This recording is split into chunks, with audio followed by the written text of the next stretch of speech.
Welcome back, everyone, to the episode of some crusading D&D. As always, I'm your host, Sawfang. So, you always know, for those of you who watch, or those of you who are new, I lead a couple of groups in my homebrew world of D&D, using the system of 5th edition. Yes, Dungeons and Dragons.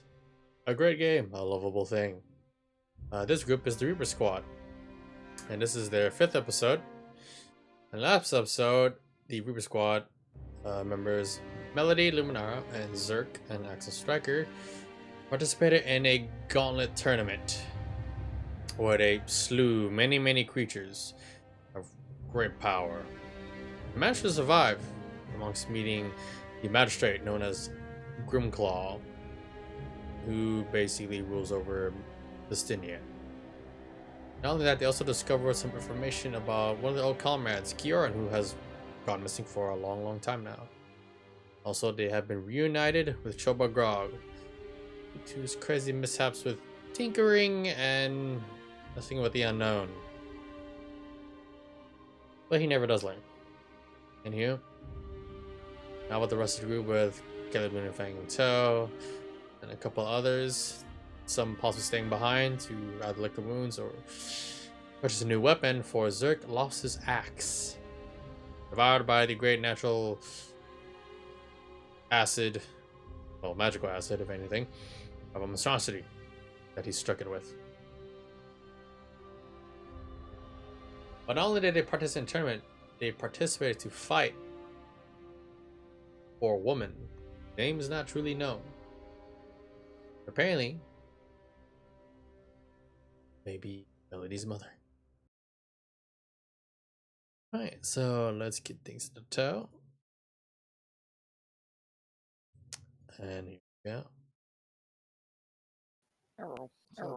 There we go. Arrow.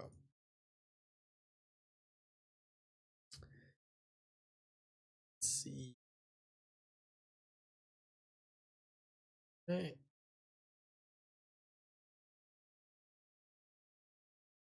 Yep.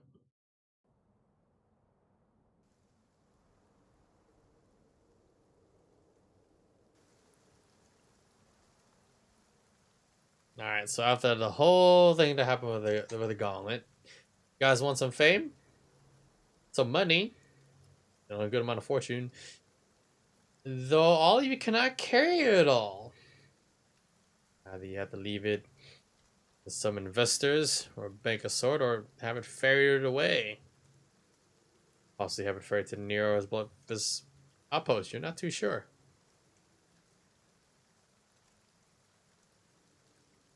What do you guys want to do this day? I would like to find some way to get my money to the Bloodfist outpost in Windsong Hinge. All right. You can even find a couple of merchants. So, I'll roll me an investigation real quick to see if you can find a pretty good merchant that'll do that for you. Okay.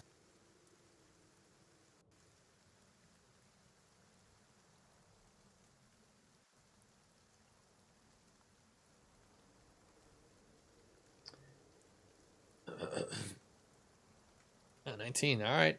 Now roll me a d20 real quick. Luck roll. Okay.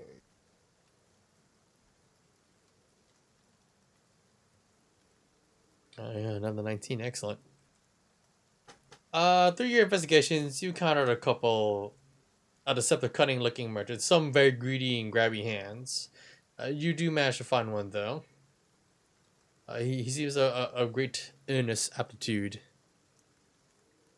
And though in exchange, he was wondering, what are you going to pay him while he's on the way to West Stonehenge, and who does he give the gold to?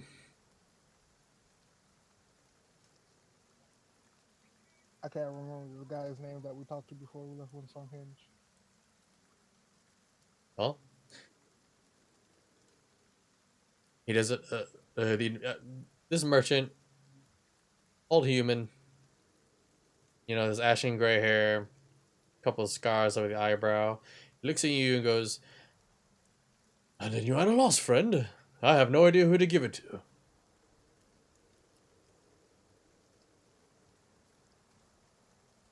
Hmm.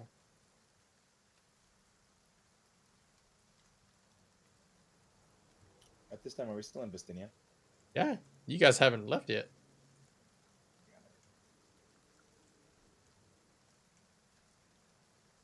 Would I know if anyone will be near the bucket at the outpost? I don't know. Or Do someone you had know? left?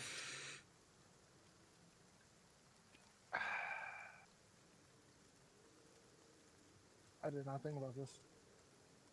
No, you guys left in a hurry.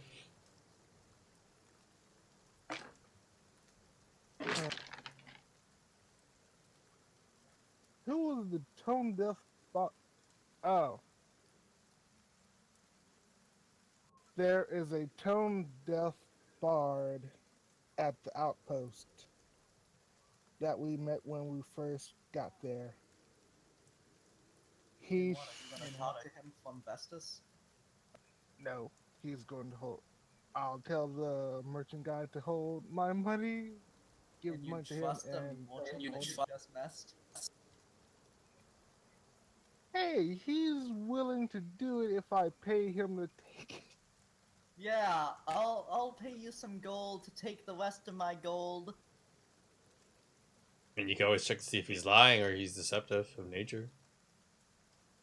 Sure, I'll check to see if he's deceptive. Okay. Go ahead, roll insight. He is pretty honest in his mannerisms and body language. Judging by his attire and the wares and stuff that he peddles around. Calls himself as an honest worker. He's been through a bunch of what you can tell, but he's pretty humble.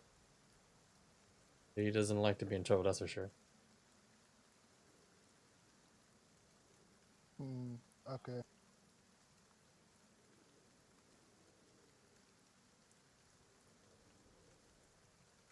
I'll tell him to leave the gold with the tone deaf bard that's in charge of the outpost there. A tone deaf bard at an outpost?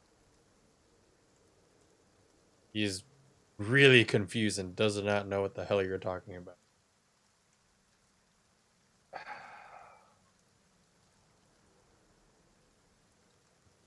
You know, maybe we should invest into getting horse and carriage ourselves and renting it at the chest and taking the gold down there ourselves. Sure. If we don't know who we're gonna give it to. Great idea. Alright. Because I'm literally lost for words. So you guys want to go rent a carriage and all that jazz? Yeah, Yes. chest. Okay. How much gold can I carry on my horse then again? Let me check. What's your strength score right now? 9. 9? Give me 1 second. Let me 9. look at my notes. You can carry about 400. 3 to 400. 9. Before I do that though, do all this stuff, I'm gonna see if I can go find a merchant that sells some wondrous items and some magical items. Oh, that all got cleaned out during Calamity's Grasp. Everyone told you that. Oh, I know that. I'm just gonna Yeah. try to still investigate. Alright, go ahead. Roll investigate and roll luck check to see if you find anything.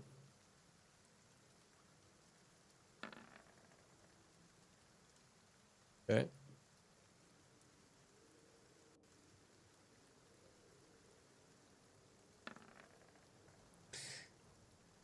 Through careful looking through some of the shops, besides the basic wares and non-magical items, you do manage to spot one merchant that seems to hold one item dearly, but it seems to be stuck in it's encased in a box. It looks like a rod of some sort. You're not too sure what it is. It's encased in just pure, pristine, hard diamond-like glass. Okay, I go to merchant shopkeeper and I say, "Hello there." Oh yes, how can I help you, sir? This halfling. He seems a bit skittish, but he's looking about, almost paranoid. But he's handling his deals Okay. quite proficiently. Well, yes, yes. Oh man, what a nice shop for you out here. It looks like a lot of people cleaned out a lot of things, but you seem like you have some good wares. I have maybe a few things. Or one.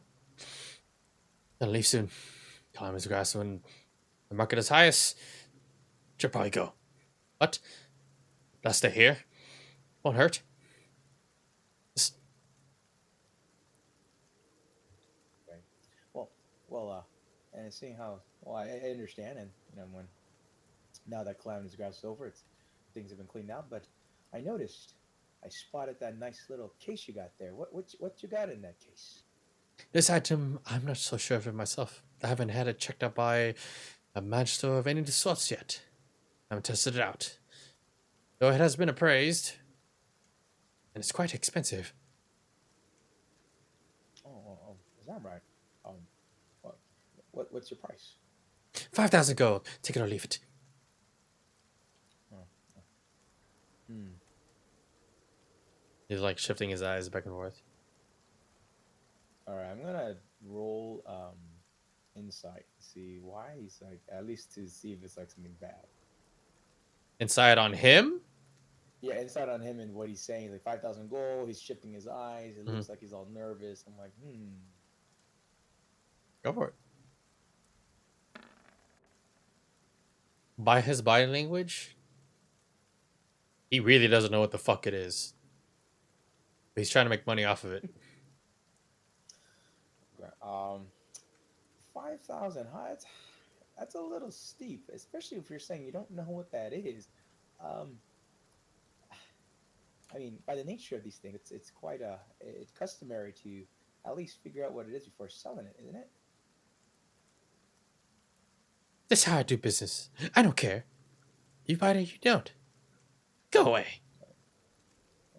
All right, all right. I mean, I have some good coin here, but if you're looking to try to, do business in a way that doesn't seem so upfront here, man, well, what do I do with reputation? I just, especially when I'm a merchant myself.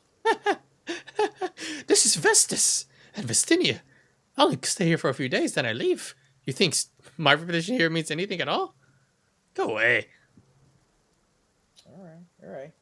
I got you. Well, if you still change your mind, what are you gonna do with that rod? It's up to you. Anyways, thank you. Have a good day. You too. He turns around and he's like looking like he's stacking some boxes. Well, anything you would like else to do, Cho?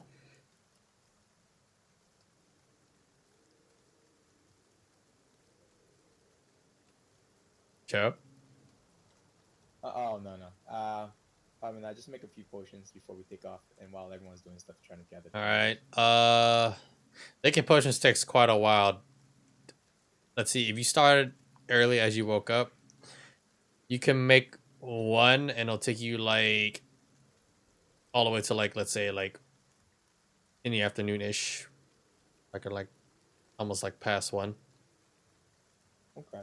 Well, as we're leaving town, while I'm in a carriage, I'll probably end up doing that. All right. Making a potion while on a carriage is not the safest way. You can try. Okay. I mean, like using tools or whatnot. Like the higher degree and quality of potion you use to want to make, you'll need a station because on a carriage, what do you have? A mortar and pestle and a few vials, correct? Yeah. The process is a lot more extensive than that. All right. Mm-hmm. Anything else?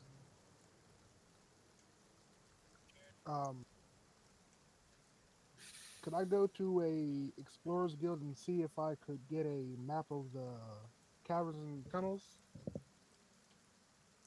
Or Down see if they below? have it Oh, what out? happened? Yeah. They don't have any on that. It erupted from the ground. Oh, Yeah, that's what was told. They sent people to go explore and investigate. Some ran back. They don't know how far deep it goes. ah, Did we send the guy off with our money? Nope. He's just like staring blankly at you guys. He doesn't even know what the hell's going on as you guys talk amongst yourself. Like the only person that's talked to him is Axon thus far. I don't know who's with him. Mydale? I don't know. Are you? How did we get to this point? You guys went to go to sleep after the calamities of grass and woke up. Yeah. It was literally like early morning. A bit of light winds and light rain until it gets really heavy later on. Roll a d20, and evens, I'll be with him, I guess. Sure. I mean, do you want Melody to be with you, Axon? Or do you want to sneak out, or you just let her come with you? yeah, she can come with me. Okay. So, what's the choice? Evens was I was with him. So, are you with him? Or what? Yeah. I got a 14. Okay. And then? Okay, so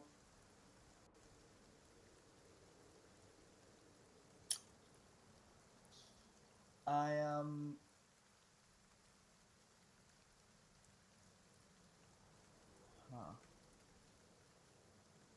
Did I ever meet the uh tone deaf board? We all did. I just can't describe him well. I don't know if you all did. That's a very good question.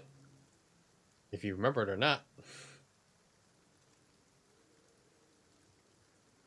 We did. I just don't know how to describe him.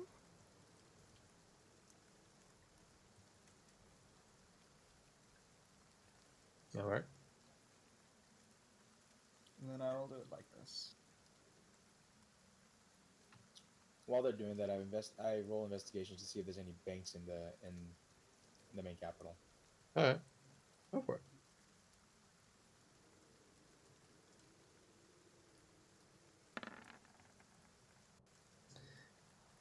There are several banks. Some are higher tiered. Some only service the higher tiered nobles. Some are the middle class. Some are the low class. You can definitely tell, like, depending on the establishment or how shoddy it is. The richer you are, the most likely you are to be serviced. And there's also reputation to behold as well. So even certain buildings, you can only enter if you have a certain amount of status or fame. All right. I go back to our group and I'm looking. I'm saying, look. All right, everybody. Not a wise idea with the rain going on and try to travel down with a wagon. You're gonna get stuck. Something might happen and you might need a boat. What would be better is, especially in the main city, we should probably go to a bank, and I'm thinking go high roller, so we can try to get it into a bank system. That when we can see where we can network from. If anything, we could come back at some point and get the money. But either way, it would not be wise to try to move the money now. Alright. Sure. Okay. All right. What's the most prominent bank that I found? There's 3. And they all ruled by different noble families. Are quite equally fair, and the nobles have a reputation to maintain. So you definitely have your best luck with them. And any of them work pretty damn well, actually. One of the banks is actually sponsored and founded by the Grimlaw family, which is the magistrate you met. All right. I think our best bet chance on is the Grimlaw Bank, the family bank, the bank backed by the Grimlaw nobles, because they know us and we have a good bit of reputation. So let's head over there.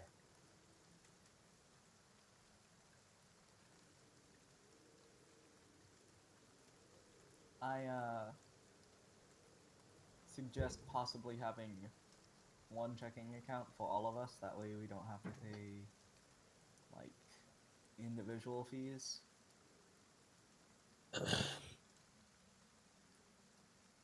Well, before we decide how we're going to break up the accounts, my suggestion is head over there, have a conversation going, and then what comes out of the conversation will depend. Will determine what we're going to do with our money because we don't even know what's going to happen. So let's.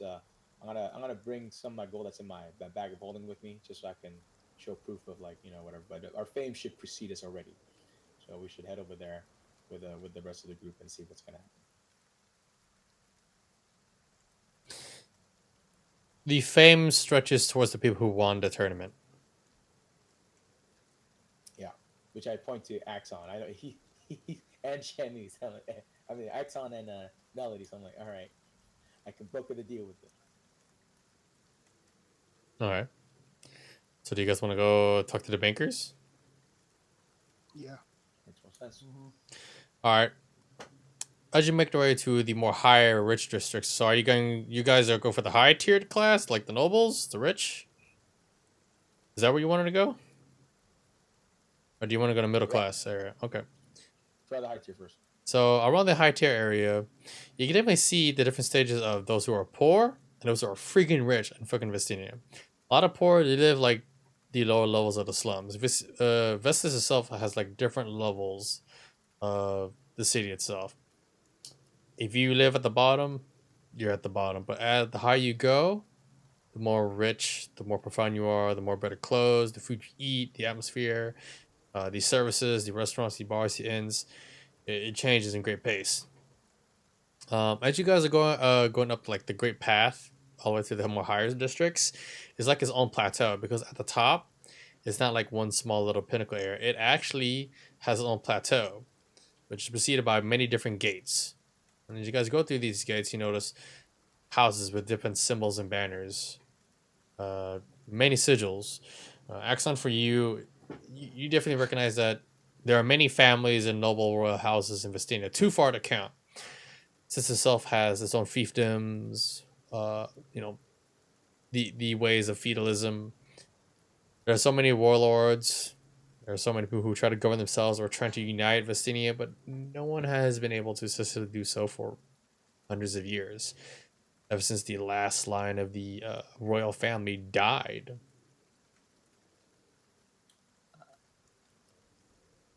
Yeah. Yes? You had a question? No? No one had a question? Would this be like the place where people don't really like me? I don't know. That's a good question.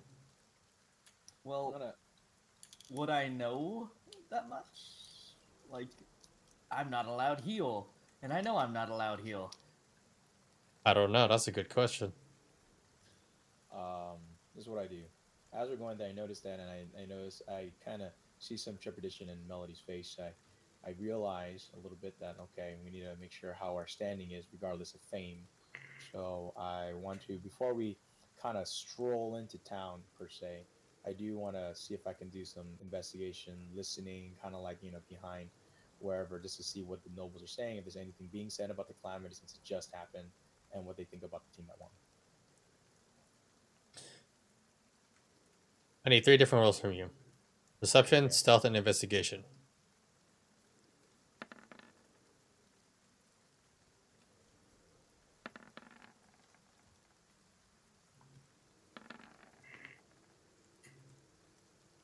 Perception, not deception. Oh, sorry. That's okay. Oh, jeez. I see single digit. Oh! It's hard for you to hear, especially over the garble, their accents, the amount of traffic happening around when you guys are going. It's like trying to go to like Las Vegas or New York. There's so many bright lights and a lot of noise. You're like, But you're quite stealthy. It's just hard for you to really pick up conversation. Even when you try to talk to your fellows, you're like, we're going this way. You're having to yell. Or even you have to pull their hands, or they pull your hands. But what you can find out with your investigation, though you can't hear anything, is you start seeing these marks on some side of buildings. It almost looks like a clawed paw print. And on some of these buildings, you see people who inhabit them that are not human. They're either of Kaishin or of a different race. Oh yeah. All right. I'm going to try to look as ambiguous as possible. Ambiguous. And, I mean, inconspicuous. yeah, that too. Hmm. I don't want to be noticed. And I'm also going to see if anyone's talking bad about me. Yeah, all right, so this is to maintain composure. You know what? Straight charisma check to see how well you maintain your composure. You maintain your composure well, even though you don't really like this kind of area. Our perception to see if you can pick up anything. Hey. For what you can tell, those who won the Calamity's Grass or made it to the greatest far point before the more greater official tournament were to begin are highly, sung of great praises. You do manage to catch though. Some people are looking at you. Some people are definitely talking about you. They're pointing your direction. You do hear of like great praises of those like, oh wait, didn't they win the Calamity's Grass? Some are gasping. Some of them are looking at you at all. Some are also following you, just studying you, seeing how you behave. So far, there's nothing met with animosity thus far. Okay, that's a good sign. So I look at Melody and pat her on the shoulder and say, "Hey, look, see, there's other Kaishas How do you around." pat her on her shoulder? She's taller than you. I jump up and pat her on the shoulder once. Boing! Boing. Wet frog head. Yes, I think we should. I think it's safe to say our fame precedes us a bit here. So if you and Master X on here or don't mind, we can head on over to the bank. Sure. The sooner we get this over with, the better.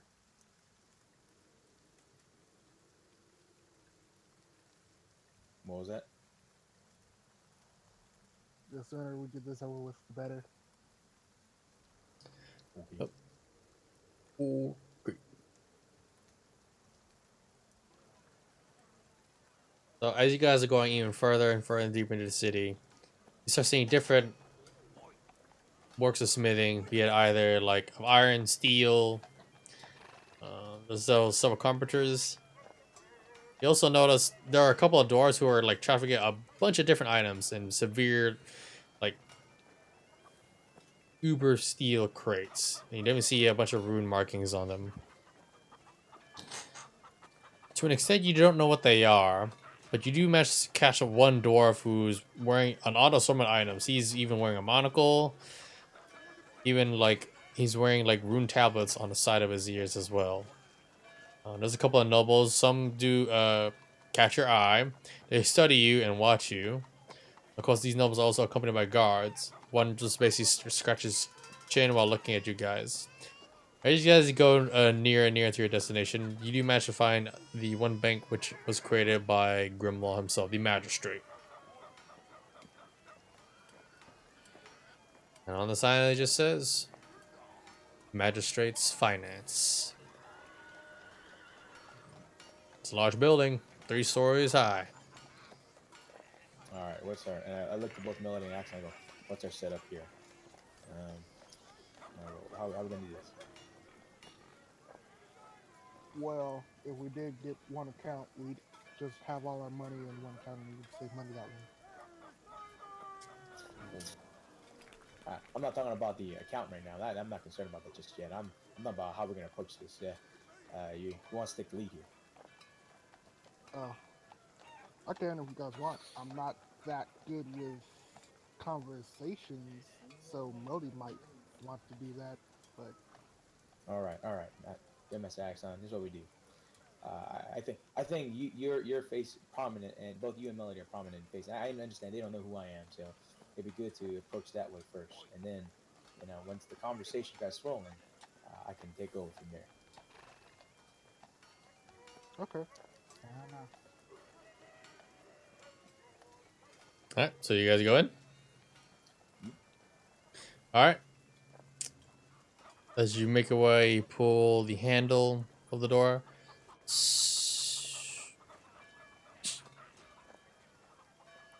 You see part of it is not all made of wood. Some of it is part metal too. And on the inside, you see a couple of doors working about. You do see two humans, though there is one figure at the top that seems to be barking orders at everyone who's like shuffling papers, bringing money around. The higher tiered office seems like where they are minting the coin. There are several like little windows, tables, and desks where people talk with some bank tellers and other transactions. It looks like the big boss is on the second floor yelling at people. So you don't know. The second floor may seem like the other offices with more privy information. All right, I look around while behind Axon and Melody, and kind of snoop, kind of snipe and see if there's which ones I can recognize as the one I need to talk with. Not some random window. I want to talk to like a manager type or someone who seems like they're a little bit more like higher in the rank.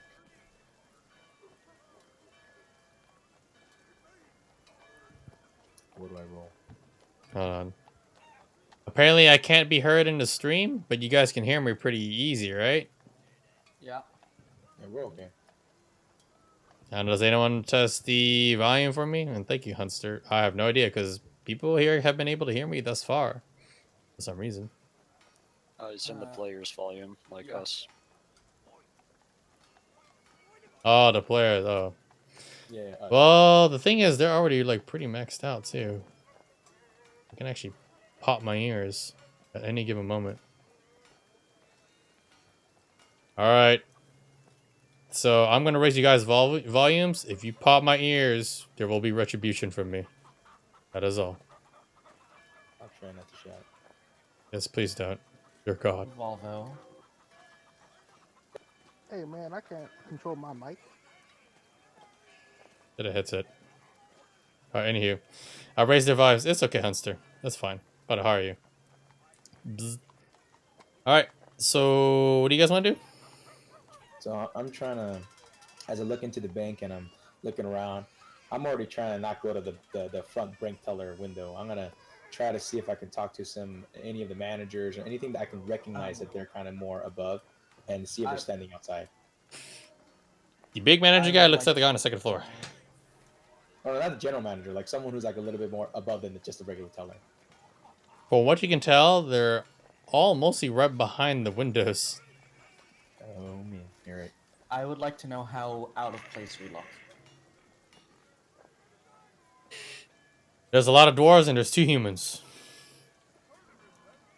All you see in here is mostly just dwarves and humans. I guess. Well, we have a paladin wearing normal. Yeah. We have a frogman with no pants. How out of place do we look in that sense? You look like an odd bunch of miscreants.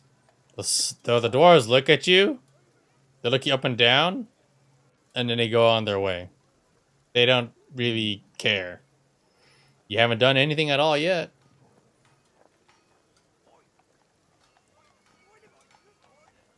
All right. So since most of them are behind the teller window, I start walking up. I push Axon forward a little bit, and Melody, we walk up to the window, and I say, try to grab. Say, hey, grab their attention. Okay. Okay, who am I looking at through the window? You just want to walk up to one of the windows? Yeah. As you get closer, you see this very stout, very haughty dwarf with ripping muscles. You thought he would be a warrior, not a bank teller. He's been living through a long life, his beard intertwined. Rated several times over. It's got one monocle. It's a more darker shape. Looks at you and goes, "Oh, I haven't seen your kind around here. Well, have you come to do business then?" Yes. And right when he says that, I jump on Axon's shoulder, and because I'm a froggy guy, he probably didn't even see me. As soon as you do that, his eye looks right over to the shoulder instead. And I go, yes, Master Dwarf, we are here to do some business. Oh, is it so, Master Frog? Very well then, out with it. Here at the Magistrate's Finance, we do what we best can do for customers, especially if you... And he basically like haunches over real quick, leaning over, using his hands to try to push himself up as high as he can off his little stool. Is you have the coin to speak for yourself. All right. So as soon as I do that, he does that. I kind of look at him, give him a kind of a look from my perch, dig around in my little bag here, pull out my bag, a fat amount of coins. That bag has about 400 coins. I go, plow, and I go, yeah, I'm here to do some business with some coin. He looks at you, his eyes wide, and goes, "Now we're speaking the same language." And I do that little. I look down with my eyes looking upwards towards him, and I give him that grin, like this is that knowing look. Yep. This is where both Dwarf and Frogman are the greed.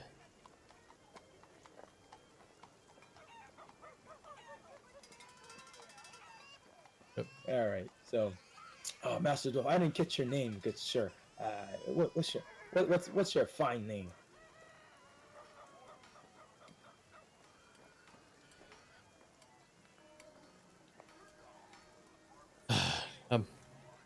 My name's Dunhart. At your service. Oh, Master Denver. My name is Cho. Dunhart. Gunhart. Yes, Master Dun. Gunhart. D-U-N Hart. Dun? Dun. Dunhart, sorry. Yeah, I can't it's hear okay. you, man. Can you hear me? No, I can hear you, but it's just like really like. Mm. Hold on, I'm gonna lower you. All right, there we go. All right, so look at Dunhart, and I say, Master Dunhart. So as we were speaking earlier, there's more where this is from, and we need a place to secure some of our coinage. And as one to look around, I found that this establishment is the most highly regarded amongst the nobles, and we need to secure our monies and coins in a safe place, which I'm sure it is here. Of course. But of course, with any other bank, you have to make a deposit. It's 300 flat. Oh, okay. Fair enough. I don't even blink an eye. I just look at him like, done. 300 flat. What else? After that, who will the account name be under and who's allowed to have access to it? And what would you like with it? Would you just like it for safekeeping or set a tier? And if you allow us to invest in some of your gold, we'll pay you back. But you may wind up with a little bit more along the way. But of course, we'll take more of the tidy sum while keeping your gold. We'll make sure your gold's back in tow. Oh, okay, I see. That sounds about a bank's game there, which fair enough. Let's see here, and I look to the both the Melody and Axon. I say, Master Dunhart, if you would but excuse me for just one moment, I just need to clarify with them very quickly, and I'll be back with you.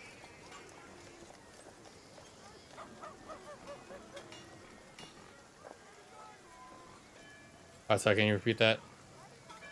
So basically, I look at the Dunhart and I say, hey, I'll give me just about a moment. I need to clarify just quickly with my associates here, and I'll get right back with you. Okay. He just nods his head while you guys are doing stuff. All right. So I hopped off the shoulder and I look at Axon and Mullet. I say, I wavered them down to hunch down and listen to me. Okay, I I knew, hunch I down. knew. So I look and I say, okay, look. I usually it's a good thing that people usually say don't put your eggs in all in one basket. So usually what would be a good idea is to split the money. Part of it could be here, and I'm thinking there's two other major banks, so we can also put our monies into also there just in case. And it's not a bad idea that if we do some investment with these guys because it seems like these guys are business people. So if there's opportunity to make money, we can do it here. Alright. Sounds good. I believe we should have the bank in Axon's name now. Okay. uh, Axon, and then we'd ask them how they identify the other members of trustees, basically those who can access the money. If it's a physical item or some kind of magic way of doing it, then I think that'll work. Okay. All right, but I do look at both of them and go, you understand, as we take on this venture, then it's going to be this funding that we're getting is no longer our personal funding. It's for the Reaper Squad and for the town Belshire.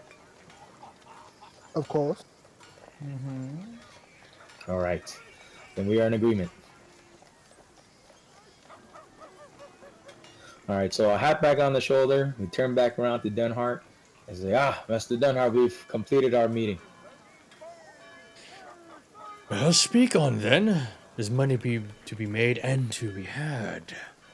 Oh, of course, of course. Well, this is what we've come to consensus with. We will pay the $300 deposit, not a problem.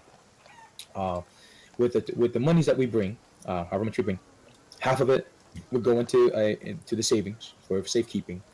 The other half, and what you've just told me you've triggered a business, my business heart of mine, to invest, and so the other half I would like to invest it into what you guys would do to try to be a profitable for both you and myself and ourselves.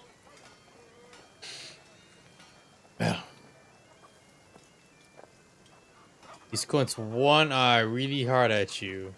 The monocle, can't really see through it, but for some reason it's like a glint. How much gold will you be depositing in either account?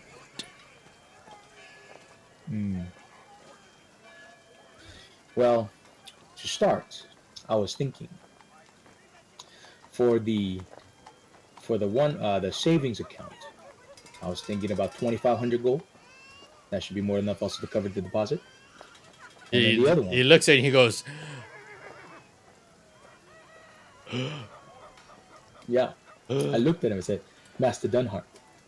very well then. Where's the gold? We will be back with it shortly. We will have it in our safekeeping for now, but we would return in Very a short well while then. to bring you back. As for the other, And as for the other, for an investment, and we could consider it play money. But you and I both know that every coin is precious. So to invest it, we're gonna start off with 2,000. he starts getting a quill. He starts writing it down furiously. Well, All right. So, but what time is it right now? By the time we get here, it's about almost afternoon. It's like a 10, 11. So almost there. okay. So it's like morning, late morning. Okay. Hmm. All right, Master Dwarf. Well, we can be back here shortly within an hour or two, and we'll be here by no later than around um, just after midday. Oh, very well then. And also, whose name? Yes. It'll be under Axon Striker. Very well. Is he the only one allowed to access this account, or? Melody and Joe will be able to access it as well. Okay. Very well then. And he starts writing a couple names down. And then he pulls the form out a little over towards you guys' way. Then he gets this little different inkwell. It's almost like a padding. And he hands it over Quill. The signature's here. Sorry, I went on a character. Your signature's here. All on the line. At this moment, how well documented or like identification? You never really had signed before anything before, have you?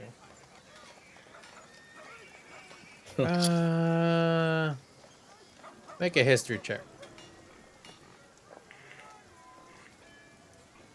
While she's pondering that, I asked Dunhart. I say, Master Dwarf, how do you identify their patrons of the account aside from Master Axon here? He looks at you with a smile. Sign the paper and you'll find out. Really, what you can figure out is that some banks have enchantments that you're not too familiar with. Got it. Is there anything written on the paper account, on the contract? Is there anything written saying this is what the account's gonna be like? Yes, for what as you look at the paperwork, those who can access the account is Axel Striker, Trouble Grog, and Melina Numenara.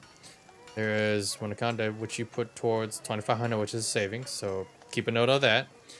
And then you will have the investment account, which is about 2,000 gold. How do they know our last names?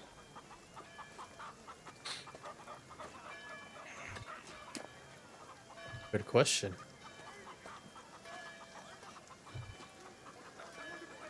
I'll go on and sign the paper. Okay. As I'm signing, I ask him one more question. I ask another question to Dunhart to say, and also, is the money for safekeeping everything only accessible while in Vestinia, or do you have any branches across our great continent here? Well, we're trying to extend a branch over to Salarino. The problem is, well, the Great Call is coming. The dance of the Lady of the Moon begins soon enough. That's when the ocean freezes.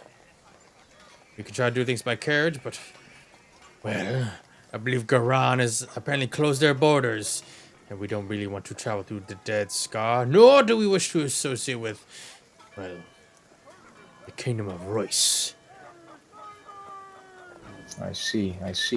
Well, I'll keep that in my mind as because I think we might have a mutual beneficial proposition here eventually. But I'll get back to you as soon as I hatch this idea. And it'd be maybe a good idea if we have a time to maybe speak with your manager, maybe. If you wish to speak with him, all you have to do is bring your coin. Then he'll probably talk to ye. He's right up there yelling at us a lot. And Sounds good then. I am deeply disturbed that they know the name.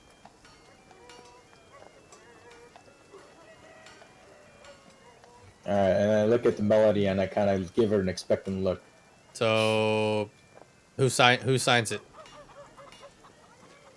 I let them sign it first to see if anything happens immediately. Who does it first? Me. As you grab the quill and touch it to the parchment, your whole name signs out immediately. Like you didn't even move it. It's just the whole thing just written plainly out right there as it is. Huh. Awesome.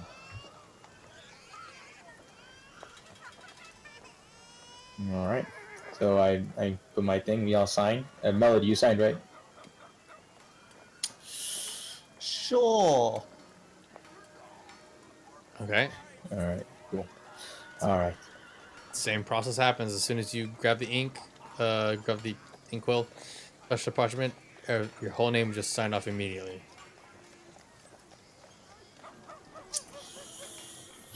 All right. And I got one more question before I finalize my question. I know there's investment here. Just one more pertinent question. Of course, you understand. What kind of returns are we looking at here? Well, it depends on the matter of trade. You see, with Vistinia, here, we either sell weapons, armor, things for war, or medicine. It all depends. Oh, all right, all right. Sounds It's good. about All right. luck. Luck. That's all I can tell you. Give him that same look of the eye and go, all right, I got you. Point the finger at him, wagging it, going, you got me going here, good Mr. Dunhart. That's cynical. Alright. Would I know which would be better to invest in since I used to be in Vistinia? Well, you've been in parts of it, not truly everywhere, so what are you trying to find out? What would be the best thing to invest in? Usually, it would definitely be weapons and armor because of the little strife tension between Vistinia and Royce, and Vistinia and Garan. So since the borders are closed, it's hard to say, and the climbing the grass just happened, so there'll definitely be a need to invest into the creation of more arms once more. Healing poultices, anything that is related to combat is definitely worth investing to. Especially in All Vistinia right. and their feudal lords. As soon as I hear Dunhart also, and he mentions, both arms and weapons, but also in medicine, I have a glint in my eye, like a big one.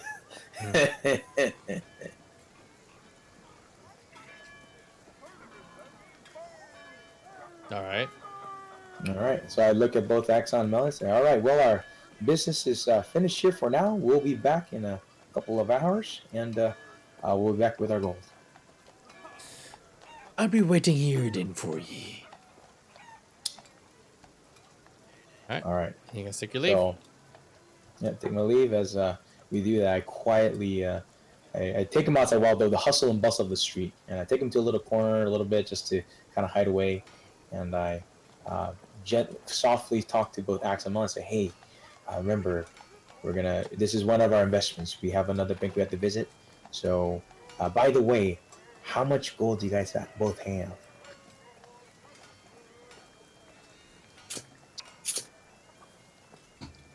I have 3,116. All right. I look at Melody and like, well, I have about 1,000. okay. So, look at him out there. I'm like, all right. This is what we're gonna do. We're gonna have to put Axe on. I already contributed about 4.5k to one bank already. Yeah, exactly. So, I look at them both and I say, all right, Melody, Axon, I would suggest you guys put your money here. I'll front the rest of it, and then the other investments and banks I will cover in front, as I also decide what I'm going to do, what we're going to do. These are backup monies, but the main accounts is going to be with these guys. Okay. All right. So what's the other? You said there's two other prominent banks. What's the next prominent bank that's big in this area? Let's see. Let me see. Let's take a look at this real quick. Bzz. Like, oh, how much money do you All have? right. Next one would be Severn's Bank. Suffice to say, I have more than double than what you both have combined. You only was able to carry fine with you. How much did you win at the bettings? The bettings. Oh, that's right. Sorry. I have 3,000 back at home. I think. How much did I make from the shop? Totally forgot. You only brought about 300 gold with you. Yeah, 300. Oh, and I won 2,300. Yep. That's right. I'm looking at. Okay. So I only want to invest into one more bank here. So who's carrying the rest of the other gold? It's back at the shop, I think. Yeah, That's my assumption. because since with it was your never size and the bag of holding, you can carry up to maybe like 700. Although, according to the thing, is actually I could technically carry up to 13 if I just emptied out my bag. If you emptied out your bag, yes, because I know you would have a few Yeah, things I know. already. All right. Anyways, so I have 2,300, and that's why I'm just carrying that giant bag of sacks to just show. So. Okay. 45. Okay, cool. All right, then we're gonna invest the rest into one more bank. All right. So what's the next bank? The one I just said, Severance Bank. Severance. Okay. So we'll start heading over to Severance Bank. Okay. All right, as you guys go in, it's almost like the Magistrate Bank, except the colors are different. They are more of like a reddish and orange mixed all together. Though this shop is more tailored to humans and elves. How does Melody feel here? We just got a hose, young money. Yo, exploding dice. Thank you for the hose. What is up, my friend?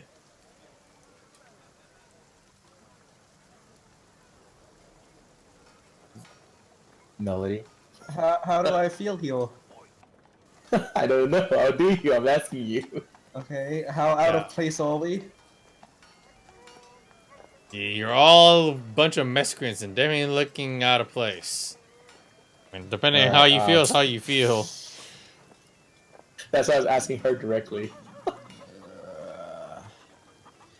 Apparently she feels uncomfortable, but trying to maintain her composure. Good. Yep. All right. All right. I roll perception to see because with elves and humans how they're looking as perceiving us. Oh jeez. You are more inclined to looking at the amount and vast of gold that's lying right behind them. They do have a couple teller windows, but all the gold you see that they're piling up is right behind them. It's a huge pile just for everyone to pretty much just see. Oh my gosh. You thought it was like 3 stories, but it's just one big ass storage pile, and there's tons of papers on the higher floors and more offices. But down below, there's like a lot more guards. There's a few tellers that are walking around, but yeah, like everything's like right there, and the huge pile is also divided into different columns. All right. Well then. May I also look around and see how people are reacting to our presence? They don't really seem to care. They're just doing their business. The nobles, if you're someone that they don't know, they don't really care. Alright then. Alright, so with So by that reaction, nobody knows me?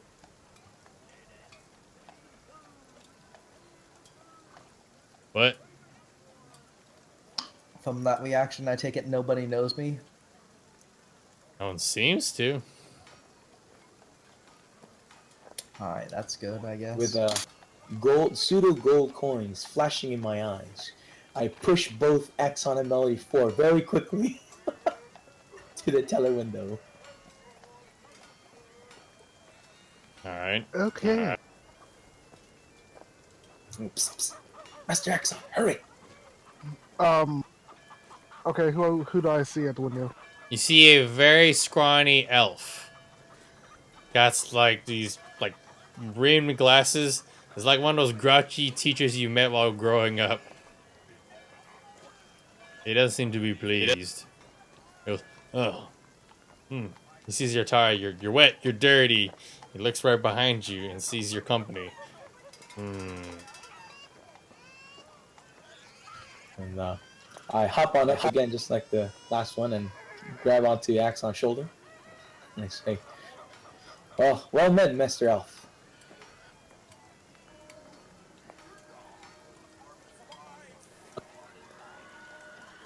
We would like to conduct some business here. Ah, yes. He looks down at Cho and he looks at you. Oh, what is your business? Well, I was thinking we needed to attain some of your services as a bank. Very well. Again, speak up. Time Oh, is money.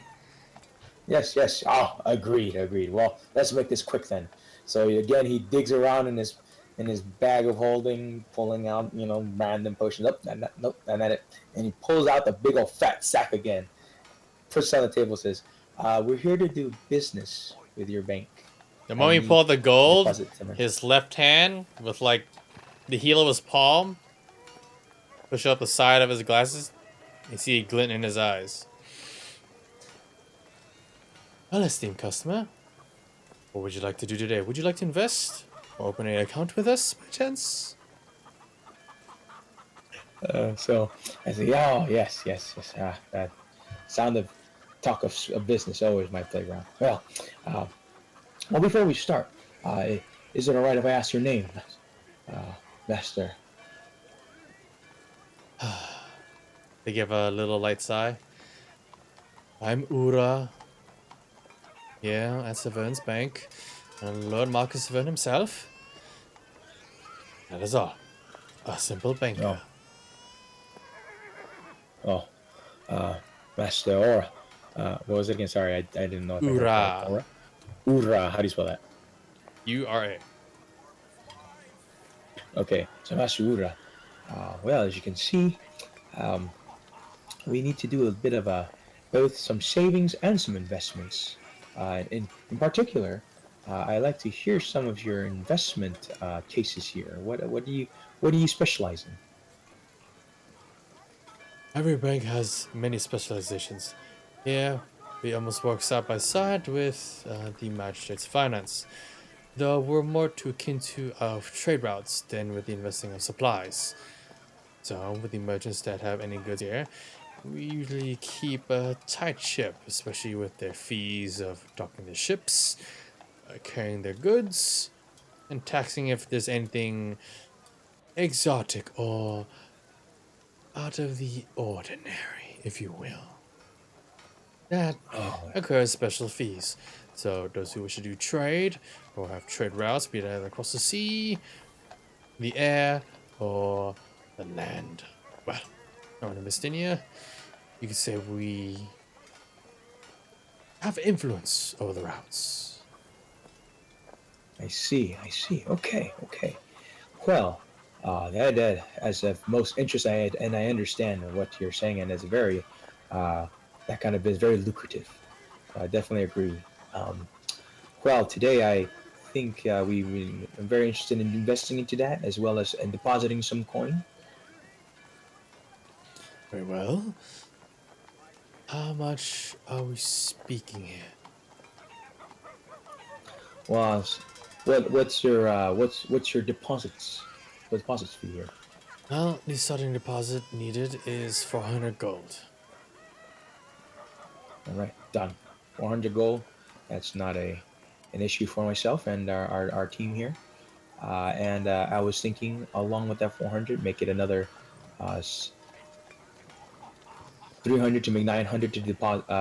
500 to make a 900 deposit to as a savings. Right. And I'm thinking of investing another 600 gold with you guys to make, to hopefully gain some profits, and as a sign of good trust that near in the business in the future, as I myself am a merchant, that we can do some business with Vestinia.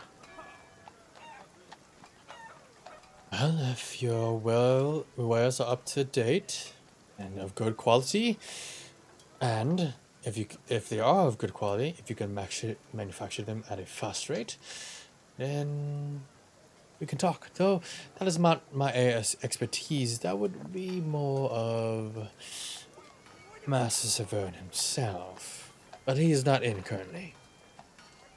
Oh, I see. No, that's not a problem. If anything, um, if that be the case, and he's not here, you know what? Would you do me a favor, Master Ura?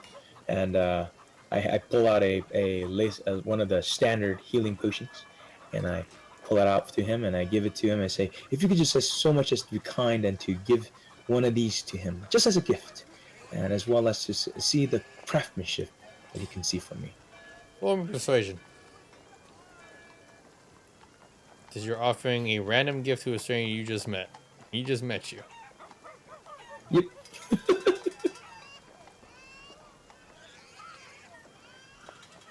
Yeah, I pull out a lesser healing potion. I go, bam, there you go. I say, and I trust if, and at the same time, I kind of look at him and I go, Sir, I know that you are a fine establishment here, and also as a thank you for helping out here, and I slip him about 10 gold pieces, and I say, just a little thank you. You're bribing him. Oh, I'm not bribing you. I'm just saying, here's a gift. Thank you for giving this gift to Miss All Master right. Severin. You can roll persuasion with advantage. A little adjustment. So be mindful to keep notes of this. All the numbers and maths for you guys. All right. He takes the coin. I appreciate your business, and I will see what I can do to have Master Savant test out your potion. He wiggles it around. Yes. Thank you, Master Ura. We will be back shortly with the monies to deposit into the account, and I will see you soon. But I'm sure there's some paperwork to sign right now. He puts I out one suppose? finger as you say that, and he takes his quill, writes quickly on it, on a parchment, and he slides it in your direction. Okay. I read the parchment. And it basically states who has control over it, whose name will it be in, sign on the dotted lines. Got it. Okay, this one I'm gonna. I look at both the melody and Axon, and it's okay. One moment, turn around, and say, this one I think maybe it'd be a good idea for me to have it under my name, just in case something happens. Okay. All right. All right, we're in agreement then. Yes. Yes. All right. So hop back on the shoulder, and I look at Ura in the eye, and I say, it will be under my name, and both Master Axon here and young Lady Melody have access to it as well. Very well then. Put out your signatures, and you will be on your way. All right. My signature on there. I'll sign for. Okay. The same enchantment process that you saw before at the other bank, same one happens. Even before you got to write anything, your full name is already signed. Young Money. All right. All right.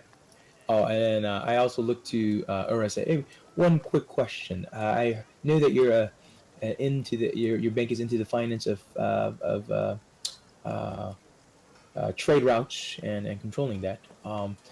Right now is I hear from other sources that banking establishments are trying to prop up branches in other places. Does Severn Bank have a different branch somewhere else as well? Sadly, we did have business with Royce in Savonia, though the way is cut at the moment. Garan has brought it up.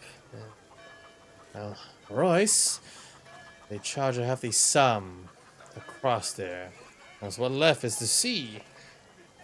And with winter coming along soon, it's going to be hard and difficult, meaning we only have about less than 2 weeks before our business is cut off with them.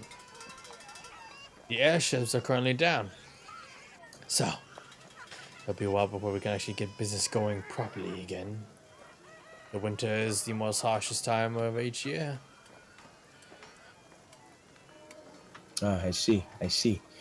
Well then, that's good to note. And an opportunity comes up, I'm sure I'll speak with him. And next time we come, I hope to hear from Master Severin here, as there might be some opportunities for himself and his business as well as mine. I'll make sure he gets your kind regards, though. As soon as you come with the rest of the gold, it will be a lot more prominent. Of course. Okay. So he Alright. nods his head and bows. You guys leave. So we'll say for the sake of this, you guys ferry the gold. So whatever gold you guys amounted and deposited, you gotta subtract that. Also, Cho, don't forget there's the leftover gold at Belshire, so you can probably put that as a separate side note. So that is something you guys have to that's what I'm take care of, and that is on your own hands. Okay. done. Okay. Okay. Alright, so I look at both Axon and Melanie and say, alright, remember, we have access to the accounts. So if you guys needed to withdraw money before we leave, I suggest you do that now. I'll withdraw like 300. 200. Okay. Alright, so I'm keeping note of the bank amounts. Okay. Oh, So you had 2,000 your is then transition. gonna. You can put that in Codex of Lupus.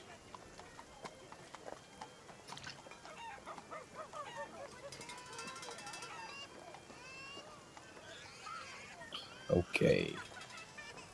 Alright. I've done the Asian business Bible ways. What do you guys want to do? All right. What do you guys want to do now?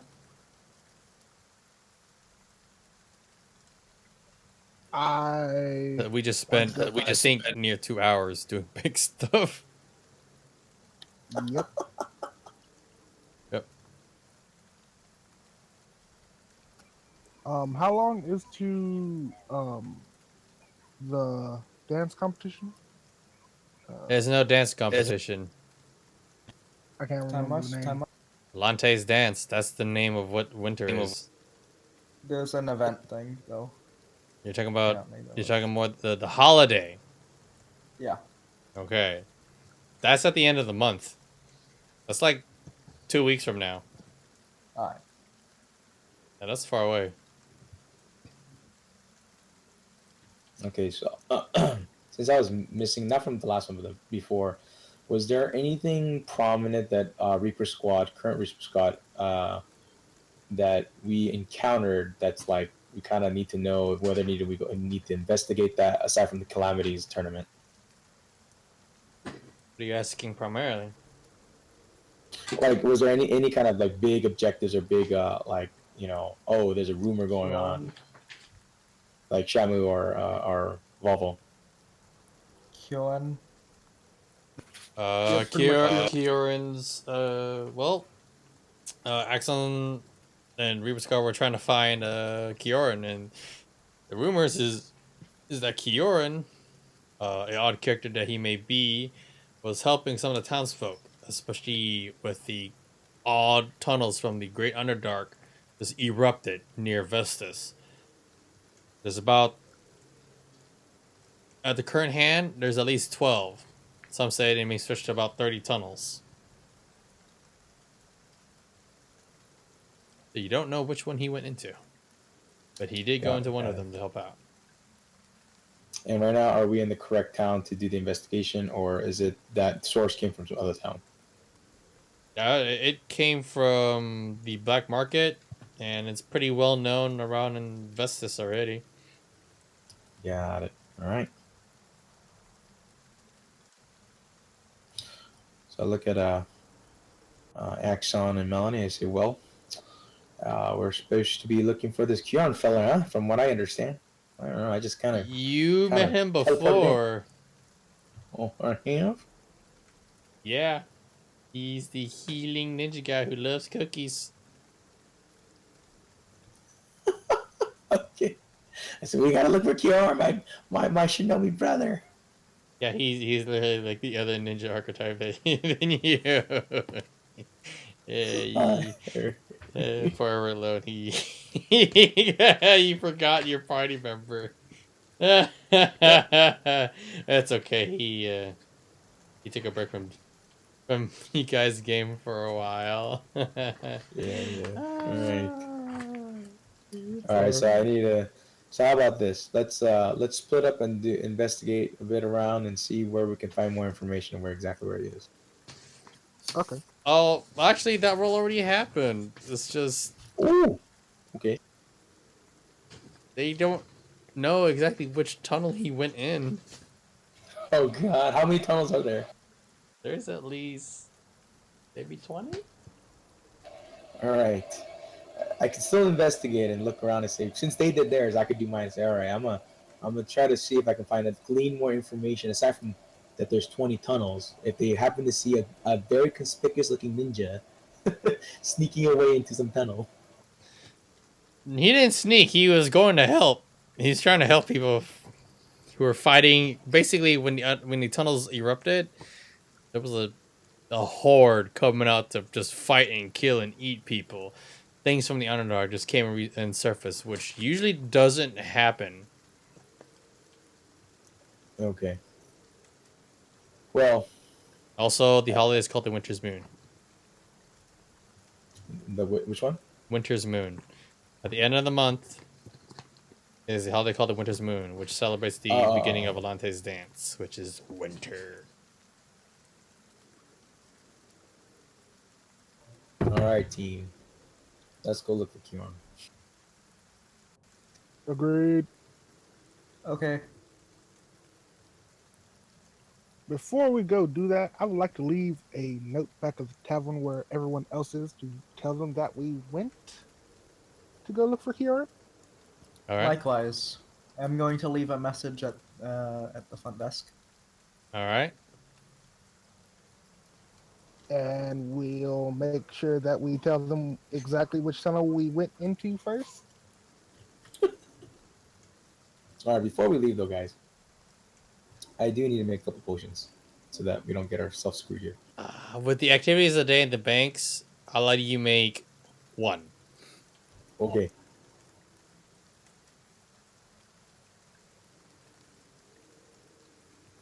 All right. Do you need to make? All right. In a tunnel, alchemist fire department of the greatest city, so I'll make some healing potion and stuff.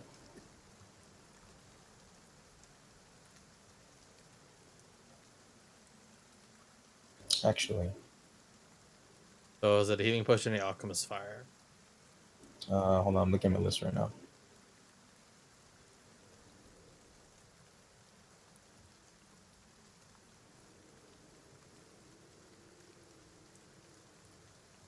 Ooh. Okay. Also fail, actually, it's separate. So we'll talk about that later. What was that? No, I was responding to fail. But go ahead. Oh, okay, okay. Okay. I'm going to actually do. I'm gonna make an Oasis kit. You want to make the Oasis? Yep. Okay. Roll that dice. All right, let's see here. And if I recall, the Oasis, that's the 10d10. It takes like a minute to set up, so it's kind of like an out of combat like item. it's the healing one, right? Yep. And I remind you that thing will heal anything. Yeah, I know. Okay. It's gonna be I'm gonna use it as an out of combat thing. 'Cause it's a minute.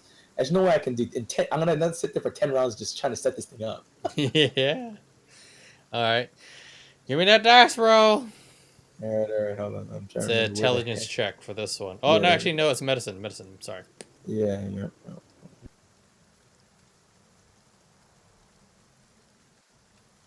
Is it medicine? Medicine for a potion? No, is it a potion or is it like some kind of Or, device? oh, is it the device? Yeah, it's a device one, yeah. Oh, that one. Okay. You actually have to make two. You got to make a medicine check. Go ahead and roll that right now. And then you got to see how fast your hands can work or how delicate it can be, which is a dex check. Okay, straight dex save, right? Yes. So you did well in medicine to apply any of the necessary poultices and whatnot. Okay.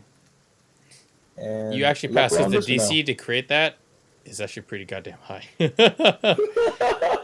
So you have one Oasis, so minus the amount of gold. Yep, I minus it already. Is there a luck roll? That actually is about, it's a 10-pound item, by the way. That's quite heavy. Okay, no problem. Hmm? Luck roll or no?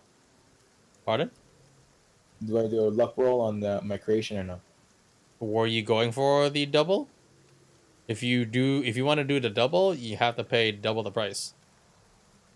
Oh, okay, okay. So do you want to? Yeah, I'll do it. Yeah. Okay, minus the gold and roll that d20. Nope. Oh man, You gamble your life away. I do. All right, so I got one Oasis thingy. I'll remember. All right. Got your Oasis kit. What else would you like to do?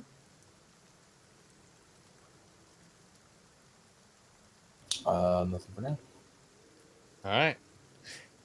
So, if you guys want to try to do your best at trying to find possibly, well, this is going to be 2 rules with this. So you can either, or different ways. You can either check with the people, or you can try and go investigate the tunnels yourself. And that will involve like a few different things and factors to how you may try to find him. So it's either check in with the people or check out the tunnels. I think it would be best if we check with the people first. Okay.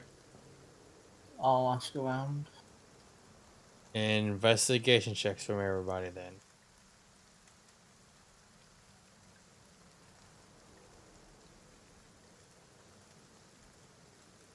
Well, I'm not getting anything. Oh. Saving grace. So, for what you can tell, Kioran has made his way to one of the eastern tunnels, and there's at least 3 tunnels there. You guys want to set out? All right. Check tunnel number 1. All right. All right. You guys are setting out now. Everything done? All good? Pretty much. Yep. All right. So 3 intel make your way towards the erupted tunnels from right underneath the bones of the earth. Caves, they have an eerie sense about them. The rain still dropping, even the stuff still howling. You still can help as though maybe something might be watching you, but you're not sure.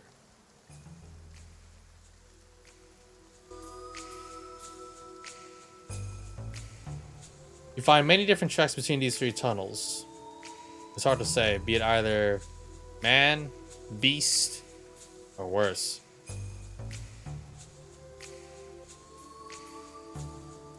One tunnel looks like it's filled with a lot of fungus, mushrooms. The second tunnel looks like it's eroded with many different like stalactites.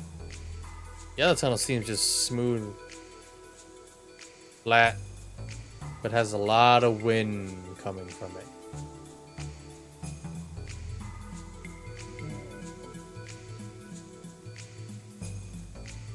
So one has wind, one has a lot of stalactites, and what's the other one?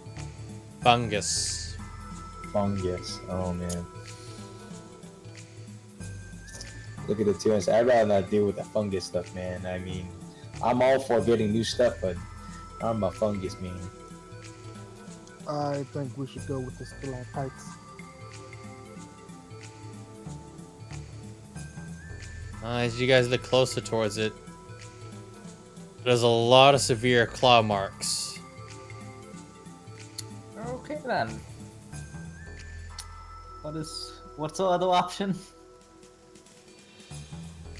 The third wouldn't one, be it like- seems smooth, flat, but the sound of like a raging wind within it. Okay, so we have The fungus. shit, The shit, sharp- and more shit. Yeah. Can I roll, I guess nature to track, see if I find any tracks that might... Tracks look would be like- survival. Oh, survival, yeah. Go for it. Alright.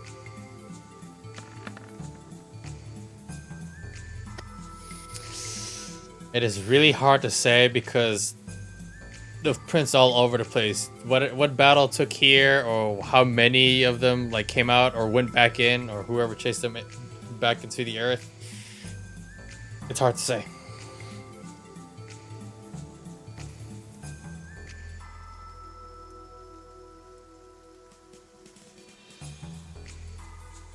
Yeah, I look at the other two and I go, well, can't seem to figure this out. Where do you guys want to go?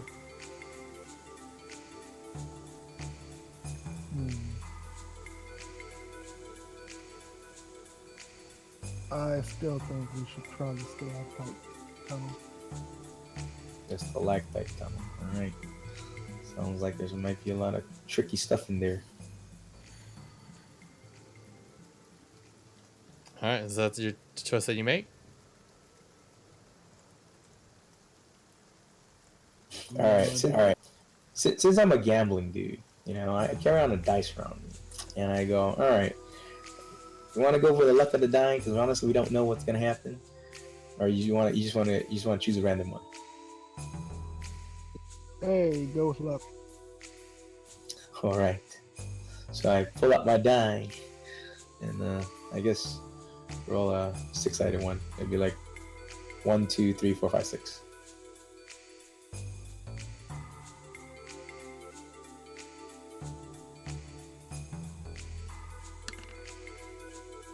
All right, the windy one it is. Windy one? Okay. Yep, the windy one. Alright.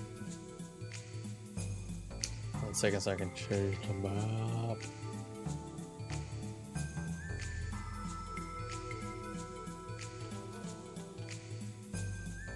Let's see. Try to move y'all over here. There we go. I'll get your tokens there in a second. So we have. Whoopsie. That. That.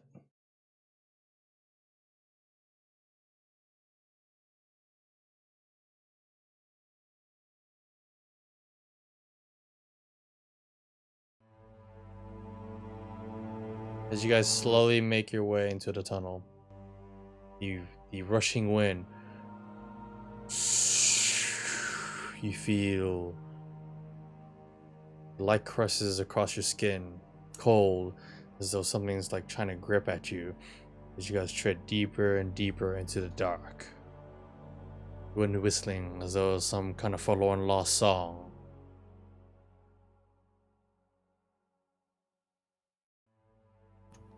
Stealth time. Oh, that's the wrong one. Likewise. Oh, jeez.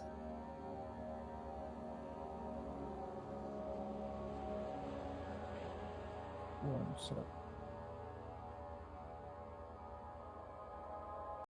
So this is the part where Volvo just gets out the pots and pans and starts banging them together. Your descent together, not the greatest, especially with the ka-tink, the loud armor of Axon. Though Cho and Melody stayed a few paces behind as he went on ahead. As you guys travel down, you notice several different alcoves, something akin to like buildings, almost like housing. To your right, there's no door, but it's plain not open. As you look a little bit further down, you notice another house with a door, but you don't know how far the tunnel can go. How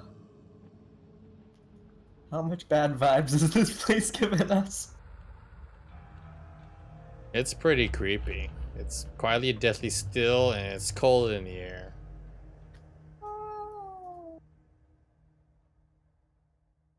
So how abandoned do these, I don't know, cave houses look? I don't know. Like from the outside? Well, as seeing, you only see a while and part of the doorway and empty corridor. You don't see anything. I'm gonna go to Alright, the edge alright. and peep inside. You take a look inside.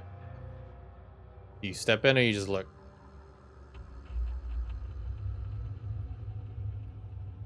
Say again, cause Discord Do disconnected you me step for a in or do you look? I look first before stepping in. Okay. You look at Pier and all you can tell is destroyed furniture. This place used to be a very warm home, you can tell. You see different drapes of different scriptures, paintings. See a campfire hearth, a couple of like destroyed beds. As you look further, you can't help but feel something happening within your mind.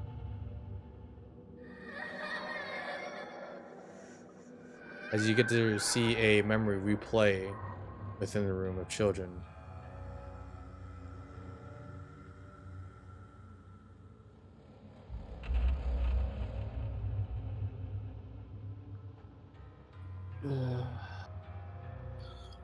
So is it okay if I roll knowledge history to see if I knew this area to be known to be like either I know it's Underdark kind of like thingamabob, but like if there's any like specific um like knowledge that I can glean from the history of the area.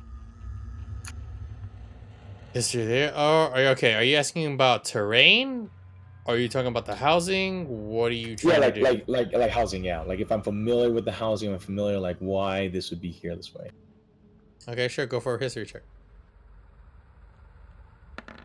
Would I have heard anything about these? I guess in either a tavern or bar or something. Sure, I'll give you a history check too. Go for it. Melody only heard tales of. There are many different things that live in the Underdark. There has been maybe one or two civilizations. As for you, Cho, there have been many different species of even human, dwarf, orc, Kaishin that retreat into the underground to escape from being, ostracized or hunted. So as to the racial nature, you're not too sure, but people did go down to live. One civilization is something into like dark elves or drow.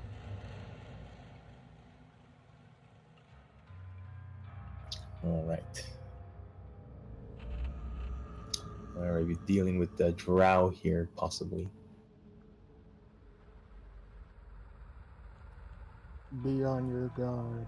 I don't like this place.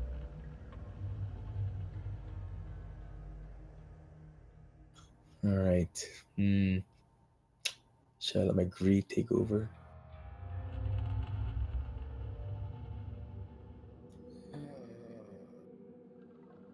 I look at the test. All right, what's the game plan? What are we gonna do here?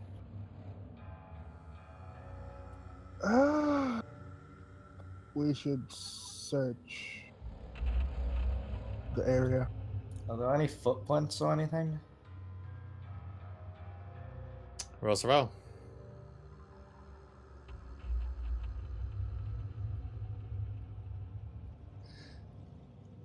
Oh, there are too many prints that are meshed together. And each time you look at some prints, the harsh wind just as though it's like a hand just smooth over it. Okay then. So there are a lot of prints, but they keep getting smoothed out by the wind.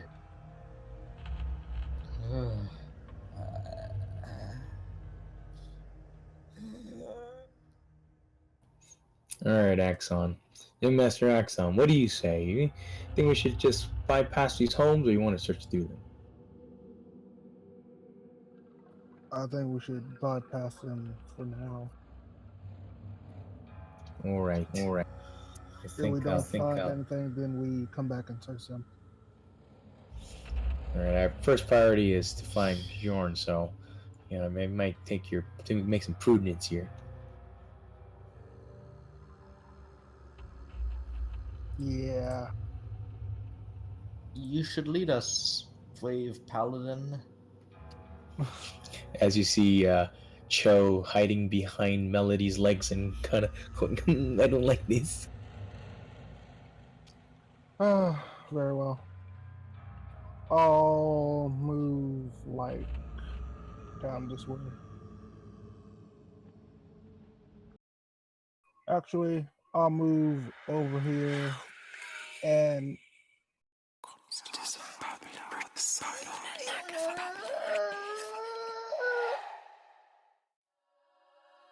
I'll look through Oh god, oh this god. doorway right here. So before you move further, so while you guys are there, as you guys pass by, 1 second, roll me perception checks. Okay. I see Jack Diddley fucking squat. Woo! In the corner, Cho, as you guys are walking by, and Axon, you see something shadowy in the corner. It looks at you but does not approach. Is that my sister? Oh man. I hop over to Axon here. Mr. Axon, there's something in that corner, in that room you saw too, right? Yeah. It seems like if we don't mess with it, it won't mess with us. Or it could be waiting for us to get further. There might be more of them. Who here has dark vision? I do. I do. Kind of. I don't know. That here, so no. Let me check.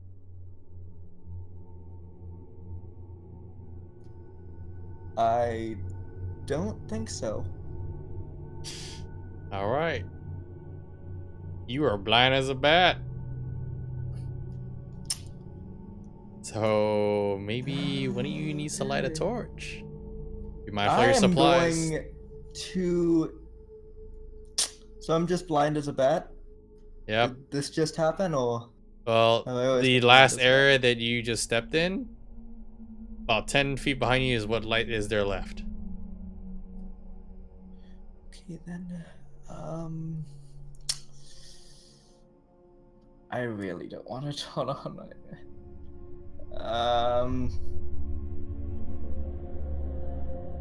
Kind of don't want to do the alternative though.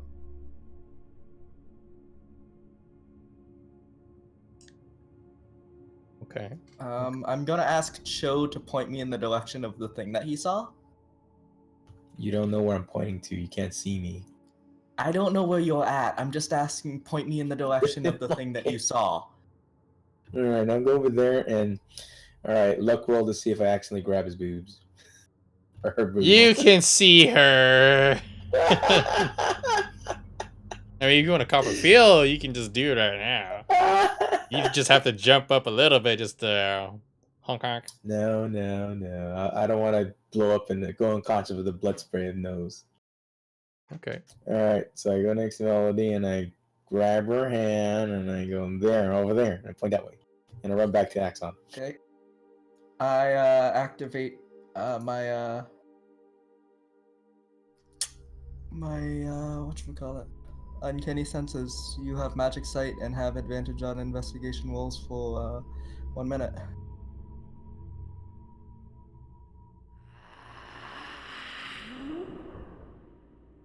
Okay, we're leaving.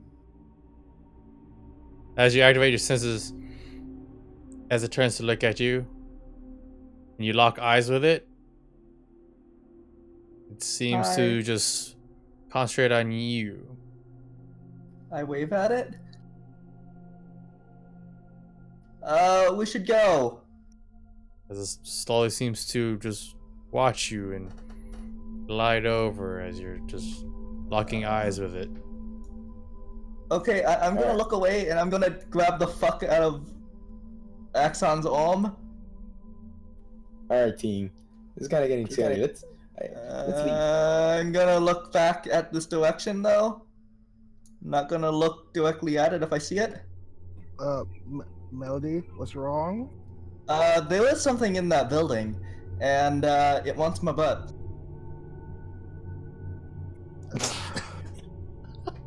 What's the road? Maybe Go I on. characteristic of Melody, but she's look freaked at- out right I- now. I look at the team and say, listen, okay, this obviously looks like it's probably some apparition or something. I don't know what it is. All I know is it's freaking creepy as hell. I'd rather deal with the tunnel with all those You little don't see scratch it. marks and everything. You don't see it, Joe. Did you look in there? Oh, no. Wait, did you look in there? Or you said I noticed something and I You saw know- some eyes bigger. Yeah, but you didn't look further, did you? No. So you don't. How so long- you haven't seen it. How would I describe this? Looks like a very tall figure wearing odd assortments of clothing or armor. His eyes are just glowing just pure yellow, but it seems threads of essence seem to leak out of its eyes. As for its limbs, you can't really tell. Okay, so there's this like shadow knight guy with yellow eyes in there. How long does light cantrip stay on? I So, don't want to do this. You're supposed to know that spell, but maybe like a minute. uh, All right. I'm just lighting the torch. Screw it. It's pretty big. Something's scaring the crap out of Melody here, and I can't see it. I don't like that. Let's go to something we can fight and probably can slash or do whatever we need to do, because that's creeping the hell out of me. And then Cho, as it moves closer, like Millie out of the corner of your eye, Cho, you start seeing it now. Oh damn! All right. Nope. I'm gonna like hold on to Axon and maybe slowly back up. Okay. Oh, Okay. slowly follow. And as you're getting pulled, Axon, out the corner of your eye, you see this looking right in your direction. You lock eyes or you look away? I'll lock eyes with it.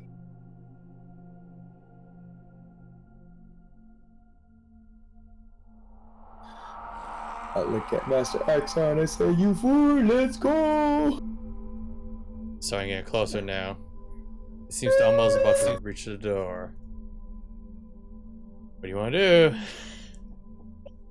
Fine, we'll leave. So So I guess we start heading out.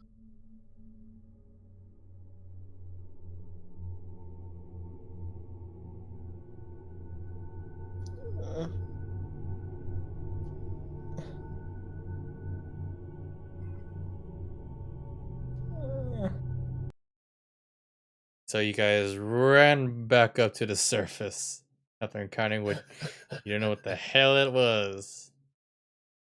But it's something that you didn't really agree with.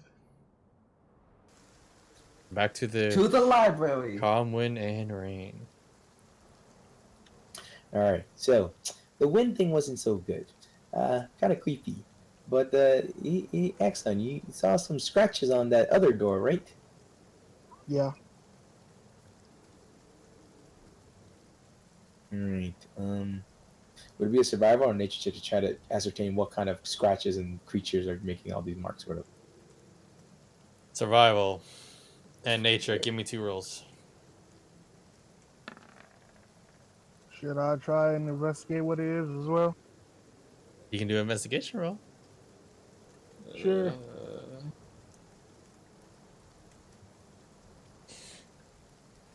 From what you guys can ascertain, some of these tracks and marks, some of these creatures may seem minuscule, small, almost seem like a worm. You can see definitely some traces of like just one small large trail. You also see different parts of like what seems to be like melted stone, almost like acid. Oh, jeez.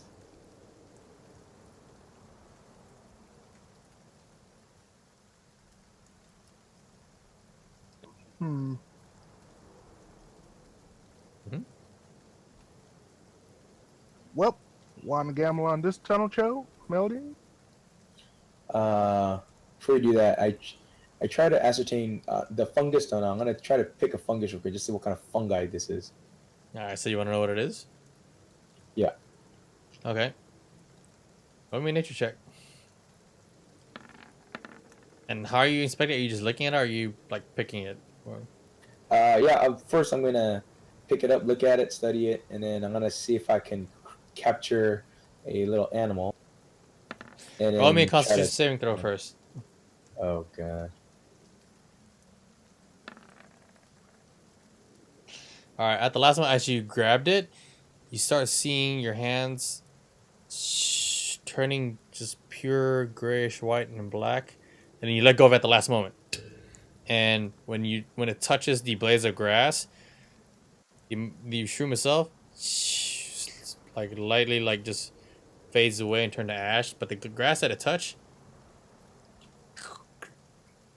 become brittle, brown, and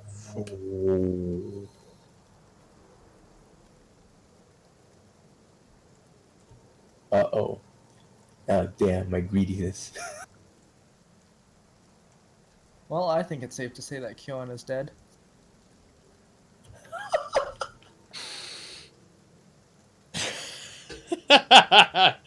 Oh my god. It's so terrible. You're terrible party members. You're terrible against your own teammates. Dear God. I'm just saying, I haven't met the guy. Alright. So safe bet here, guys, is you should probably go down the middle tunnel. The reason I said we should take the stalactite tunnel in the first place was he did have a recipe for crystal cookies. So hey, Alright, good enough reason. Stalactite. it's a rock. Crystals are kind of like a rock. They're in a cave. Crystals are in a cave as well. The entire thing is a cave. Eh. Alright, we're gonna go to this stalactite tunnel. All right. Let me. You know, the fungus one is probably what Group 3 would have popped out. But who knows? Who knows? I ain't touching that. Dude, Cho is so tempted to like freaking grab like some kind of glass or something. Try to like grab this thing. All right. Let's see. See, Melody wasn't always scared of shadow monsters, but that's something she learned. That's something she picked up on recently. But you're a shadow dancer. You're supposed to like them. Not shadow monsters. There's a difference of looking in the shadows and what is looking in the shadows. I suppose.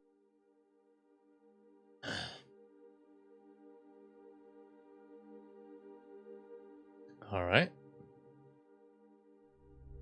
Alright.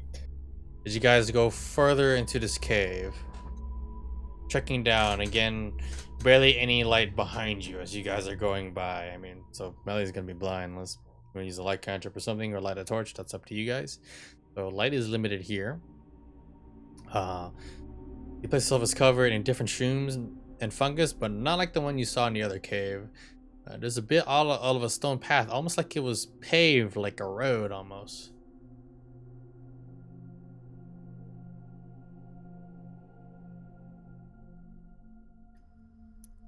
Axon. Okay, I'll use light cantrip.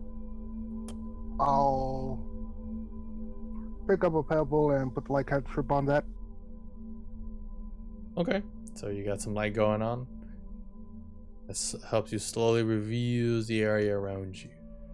A little bit down that way. I hate this music, by the way.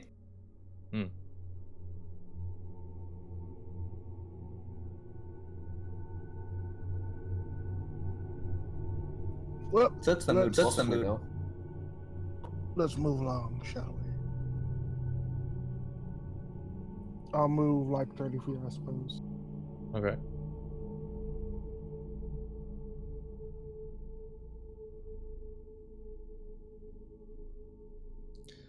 Go for it. Alright, so far you uncovered a little bit more of the area. Got mushrooms, more grass, more fungus, but not too much. But you notice that around the side there's like more paved roads, light exposing a bit more. Chill. Joe coming along. Mako. Oh, light cantrip lasts for an hour. Okay, there you go. Mako? Man down. Man down. Frogman? It's just you two now. Well, what do you guys want to do?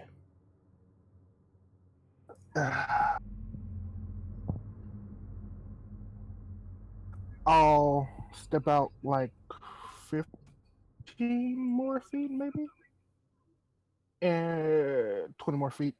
Okay. Go for it. You see a little bit more of the crevice around the side, and it's a little bit hard to discern, but this place is greatly shrouded with many different stalactites. Lots of rocks, hills, even almost mountains, covering a lot of the area. Again, it's like a paved road almost in this direction, right over here.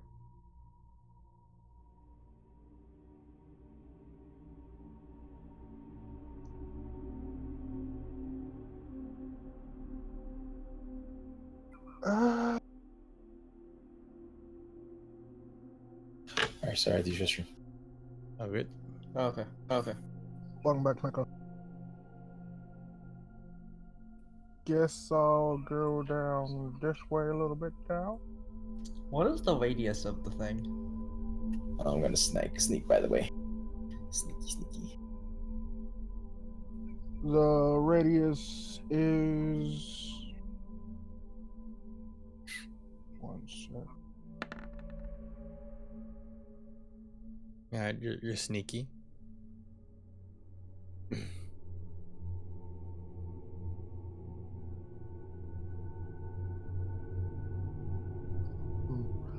Okay, the light cantrip puts out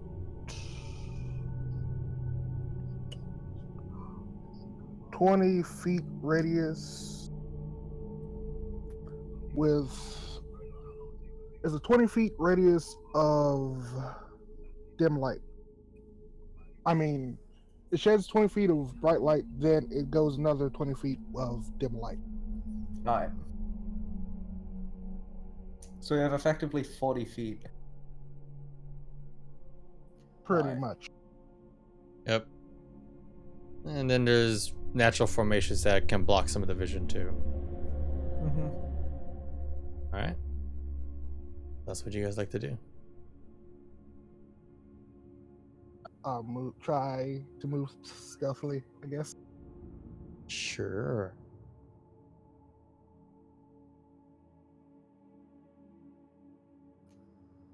Of course. Yep.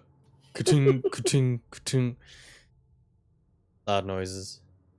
And it seems to echo.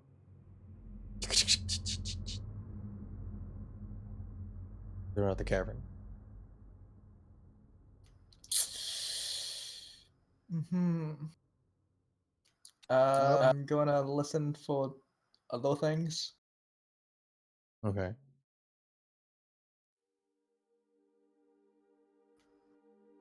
Okay, guess. Well, you hear a lot of the wind. And your own skin crawling, hair standing on end. Guess I'll go 20 feet this way. Okay.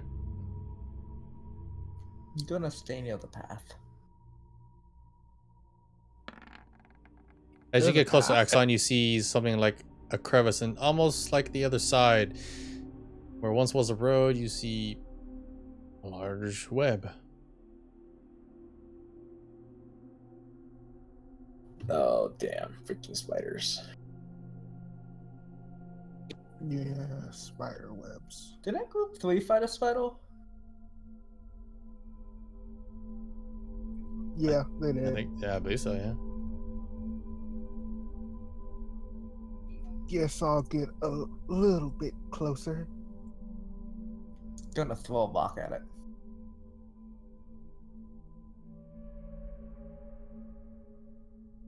As you go closer, you see a little bit more of the side crevice extending ever onwards. It's hard to know what's on the other side until you cross it.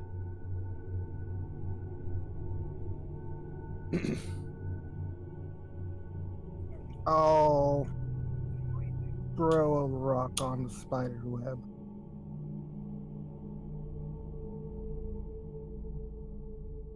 Okay.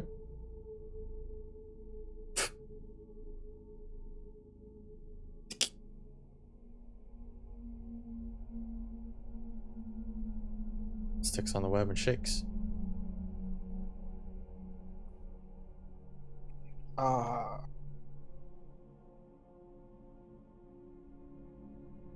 I'm gonna venture down this way more. Maybe there's a different way we can get past it.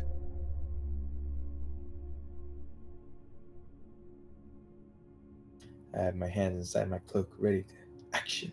As you go even further and further up, there's another large crevice. Seems like we have to try to cross the spider web. Or jump across.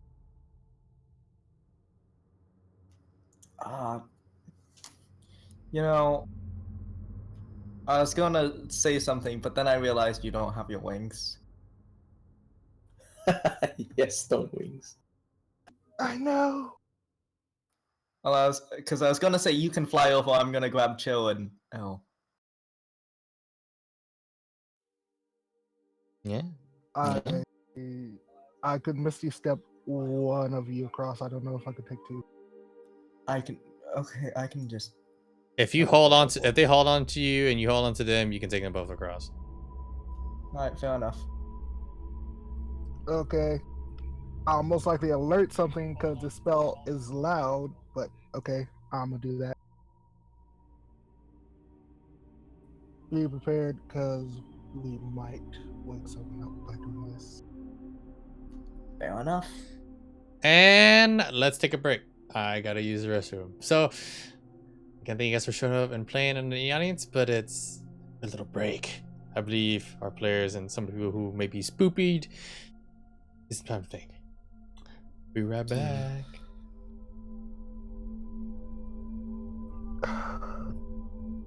I'll be right back again. Oh, jeez. Okay.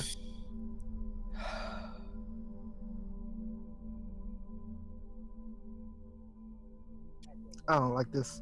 There's probably a spider somewhere. There's a spider monster somewhere here. Oh, there's definitely a spider monster somewhere around here, and we can't see. How many times can you cast the light cantrip? Once per long rest. Alright. I can't cast my magic vision again. Oh. I need a short rest. Should have done that in between the things. I do have a daylight spell, but that's a third level spell. So it's dark in here though, right? Yeah. And we're adjusted to the light. Yep. I'm going to guess creatures in here aren't adjusted to the light since they live in the Underdark and have primarily nocturnal vision. So, you're familiar with Warframe, right? Yeah. Could you use daylight like radial blind? Maybe. Is daylight a targeted spell? Like, do you cast it on a specific object? Yeah, I can put it in a specific area. Can you cast it like you cast light onto a pebble?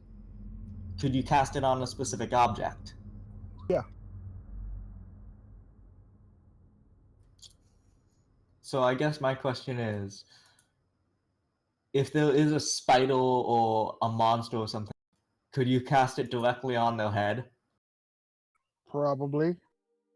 I don't see why not. blind the shit out of it. All right, we're back from the break. How's everybody doing? Doing Pretty shit, pretty dandy. shit. Hmm? You're doing an excellent job at keeping the mood. Oh, you're welcome. All right. Alright, everyone back yet, or do we still waiting on a Meko? Mecca went to the bathroom. He'll be back soon. Okay.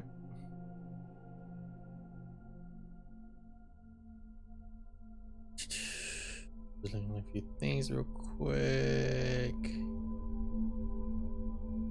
Should be good.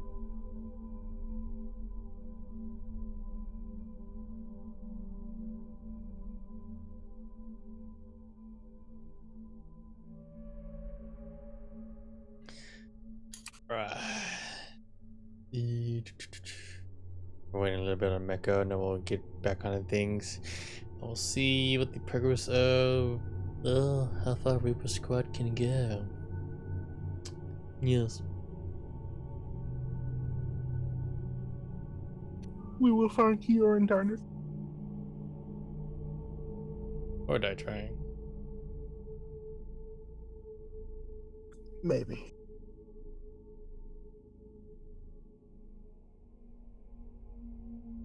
Alright.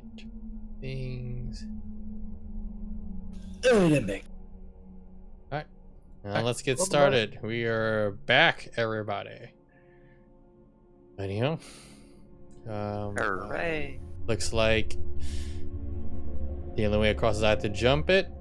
Either maybe use the web as footing or using a spell. So you're about to get ready to ferry them over, right? Yep. As that's happening, you hear something almost in the distance.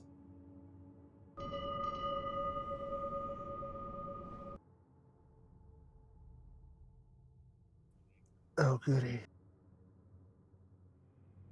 Is that And casting your spell now? Yep. that what I think it is? Salvation? Maybe. I know the little buggers don't like all. Alright, go ahead and move your tokens right over there. Actually, I'll just move for you. Here, go for it.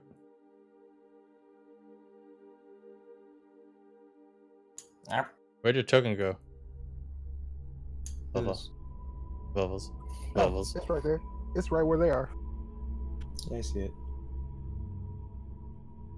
I do not see his token. What do you mean? It's right where. It's right there. It's right. His token just disappeared off the map for me, actually. Oh. No. He fell into the abyss. There you go.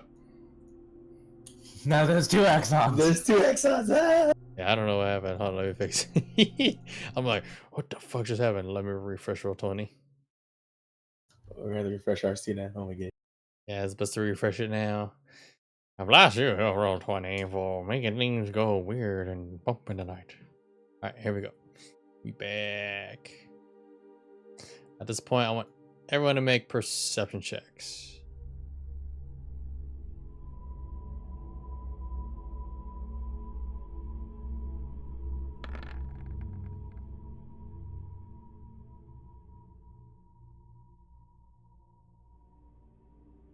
Come on, Tonberry.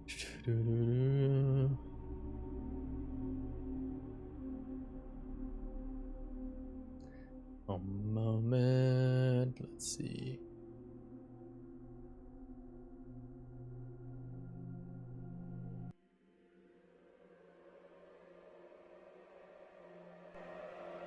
You hear several scratching along the walls, to the surfaces down below, in the crevice up above.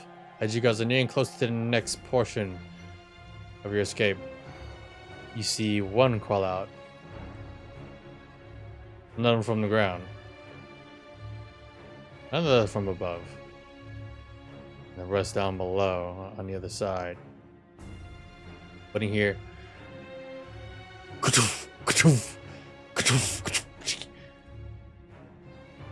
as the small light pebble that was shaking and vibrating, warden clawed hand, and another on the other side, and one large ring head, almost like a pincer-like face with several eyes, hooked claws. Zeno! Everybody start shooting! Alright, What are you guys gonna let's do? go. Ren? All right, Can't roll me lie. athletics checks to see which one of you guys can get away safely, and roll me dexterity saving throws. I try to, more than anything else, I'm depending on Axon to do the athletic check for me.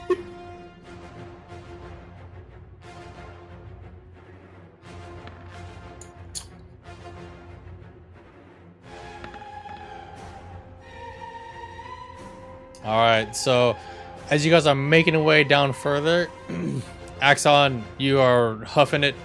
Sorry, Yucho and Melody. Let me check the dex saves. All right. As Cho and Axon keeping up pace along with Melody, so you guys are about like right around here. Melody, you feel several webs and one large hooked limb dig into your shoulder. It's not wounding, but it's trapped you. It's got you ensnared. You guys want to do? You guys want to leave her behind? Or do you want to help? I'm thinking, do I look behind? Do I look you. back? Chill, keep running. I'm going back, grabbing Melody, and Misty stepping away. Okay.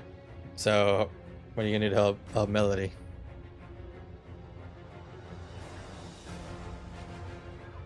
As the creature starts to go. I grab her arm and I Misty step to the exit. Okay, you go and grab her and misstep out. As you're about to misstep, the one clawed limb glows a very vibrant orange and then a sickly green and digs into the ground as your misstep takes you out.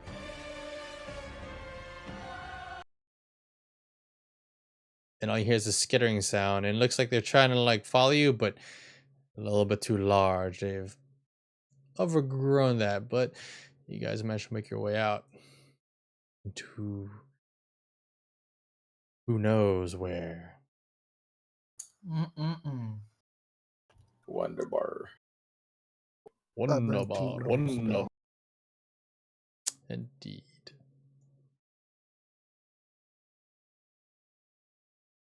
All right, let's see. Okay. This looks promising. All right, let's see. We got an Axon. Show. All right. There is much darkness here, but your eyes adjust. And Axon, I'm guessing you probably light up another pebble or something? Or someone puts up a Mhm. torch. Okay. And let's see.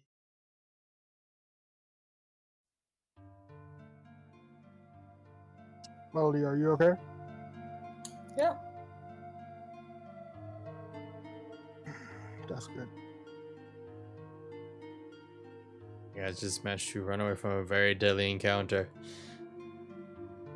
No kidding. You guys don't know what you got yourselves into. Now, you may be stuck here.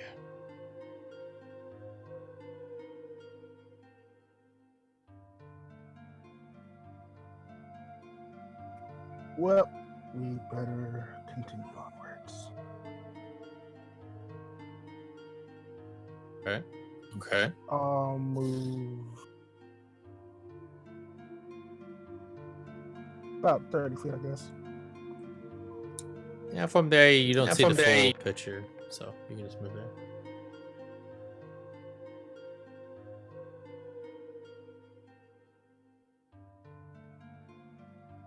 You need to fix that echo one day.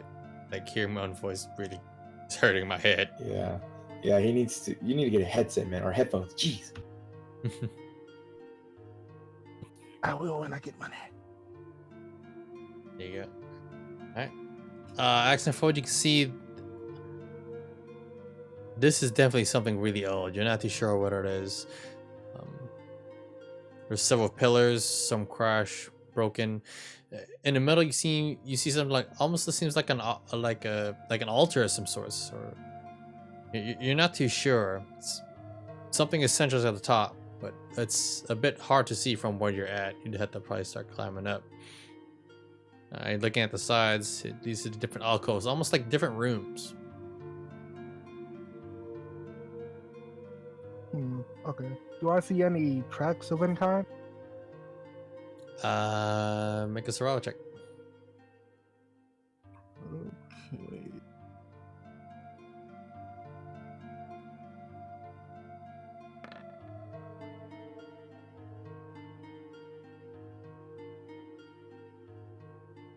Looking around. Sorry. What you guys can tell, nothing seems to have touched this place.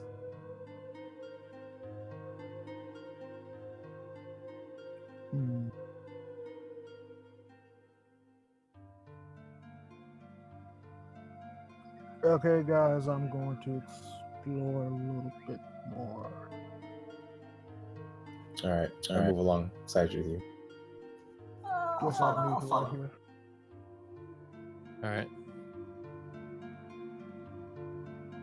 As you guys are walking around the room, there's many different scriptures, sigils that you're not too familiar with. Things that are written in a different language.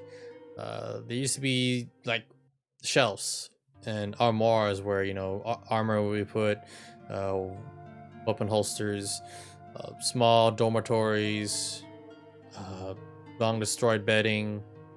It's hard to say.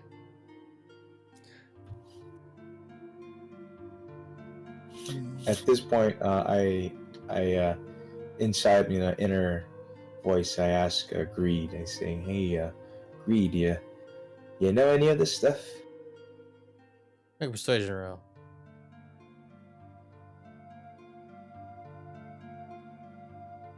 Oh, it was up persuasion. Okay. Yes.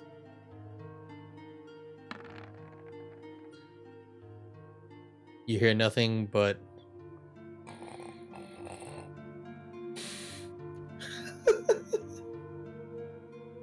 Maybe there's some profit to be made.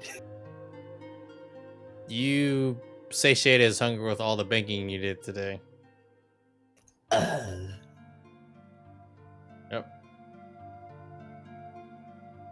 You feed him too much. Sure do. I guess I'll explore this pedestal a little bit more, I guess. That's a pillar, not a pedestal. It's an old ancient structure. Sure, I'll go right here. So you go and climb up the steps. It's very ancient, and from what you can tell, there's even more sigils and markings. And on the ground, you see like something almost like powder and broken pieces of material that you're not too familiar with.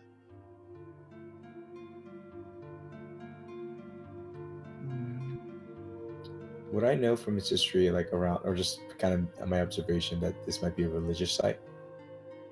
Roll a religion check.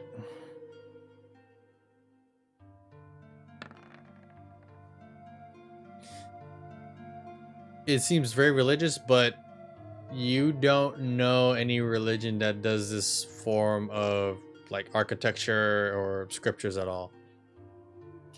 Would I know what that stuff that it's Axon's feet right now? Like, can I investigate that? Go ahead and move yourself, and then roll me Arcana.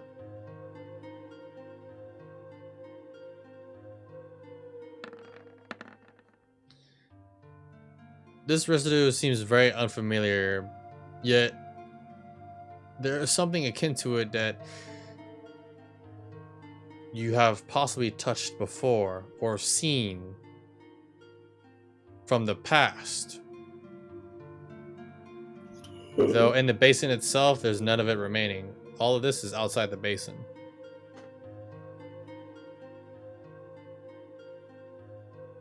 Can I see what's inside the basin? Is there anything in there? There's nothing in there.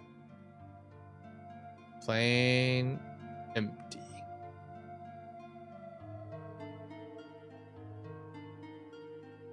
Yeah, What she- happens she- if I touch the sigils? Nothing seems to happen. Okay.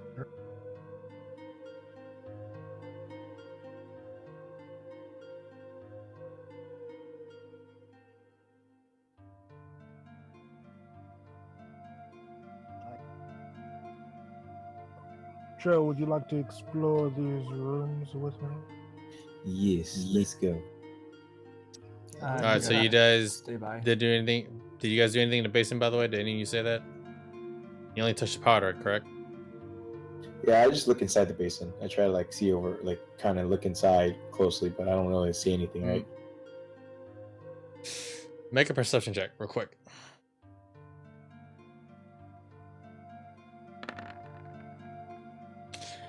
You see almost smirking remnants of the powder. Just Ooh. barely. All right, I reach in there, and this time, kind of freaking about those fungi stuff. I'm like, all right, I tear off a piece of cloth from one of my little baggies, and I just try to see if I can get some material out of it. Okay, you pull out some of the remnants of the dust. You basin, almost like a snap of spark of some sort of arcane material seems to have jutted forth, but you collected the material, but it glowed slightly, and then it powered down. Like the glow just stopped.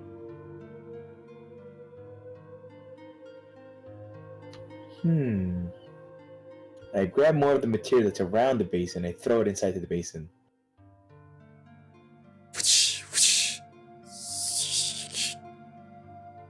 It seems to cause some sort of reaction, but nothing is happening yet. It either may be lack of the material. Okay, so I'm gonna search around the area, see if there's any more. There's more of this material that's on the ground. As you guys search the whole area, you actually do. You guys wish to put more? Yeah. Yes.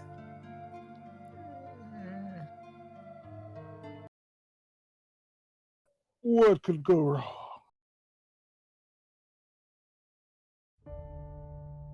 You see a different vision, a different story playing itself like an old memory.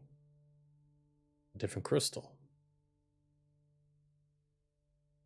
Surrounded by lunar-like energies like a pale moon.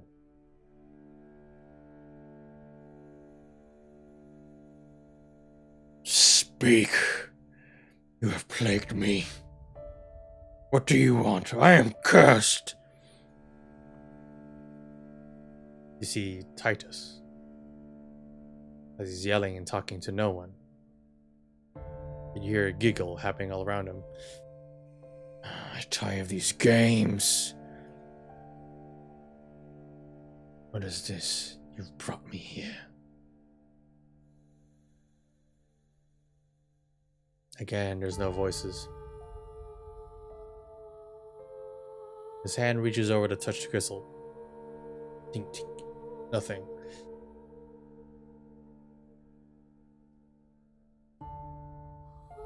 As he summons his warhammer. If you won't talk, maybe this will. As he takes his warhammer, as he breaks it. He searches and he surrounds him. The essence of shadow, light, and dark. And from what you see is those many moons surround him. You hear the giggling once more. As the power surges over him, you see something almost akin to like a ring that shows right on his hand. What? And it grows smaller and smaller. And it goes on his ring finger and it tightens. What is this? Took a no wife? What? All you hear is more giggling.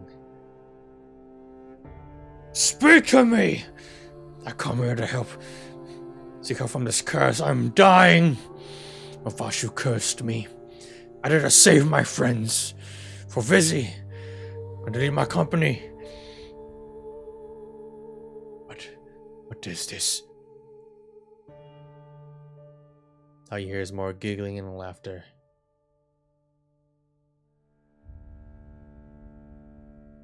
As the memory seems to fade away.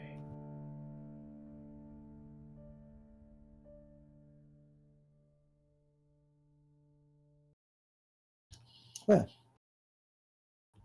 that was interesting. Indeed. I write down some notes to ask Titus later.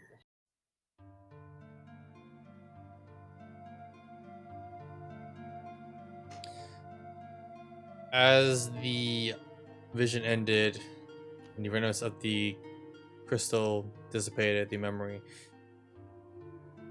As you look closer, it shows a symbol in the basin.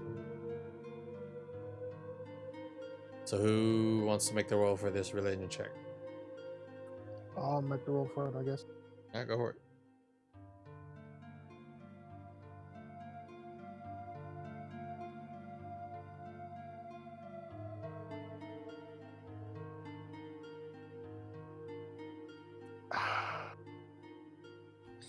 All you can discern is that it is the shape of a moon. I'm gonna assume it's Alante. From that, you can definitely discern.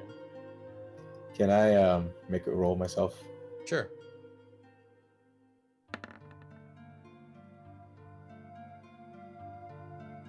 This is a different symbol. You've seen different standards of Noradin's flaming hammer. Setharanta's tree in the shape of a heart that shows love. And Alante that is essentially the ever-seeing eye with the moon through it. This is with a moon, yet not with an eye. It is like a hand caressing it and holding it lightly. Okay, so I'm gonna make a drawing in my little journal here. The mom? I don't know.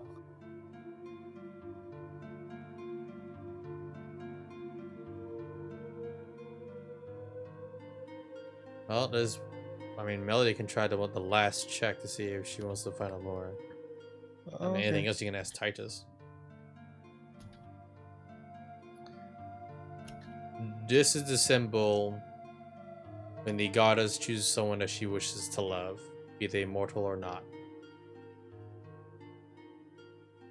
Much akin to like a wedding ceremony.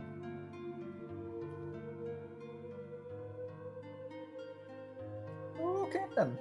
Oh man. So Titus is definitely getting some moon goddess. Yep.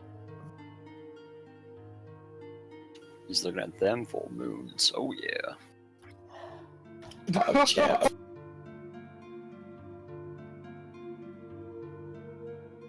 All right.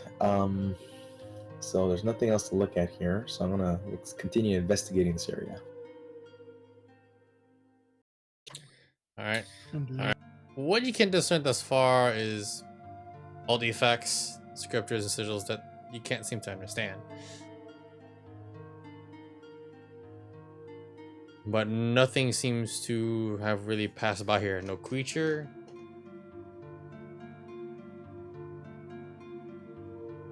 Not that you are familiar with, anyway. It's up to you guys. You want to stick around, maybe take a rest, or set up camp, or Yeah, move let's on. take a short rest. Yeah, let's take a short rest. We need to get ready for ourselves. Okay. Take turns. All right. So you guys want to take a short rest? A short rest is just more like a 10 to Alright. 30 minutes kind of thing. Long rest, that's a bit different.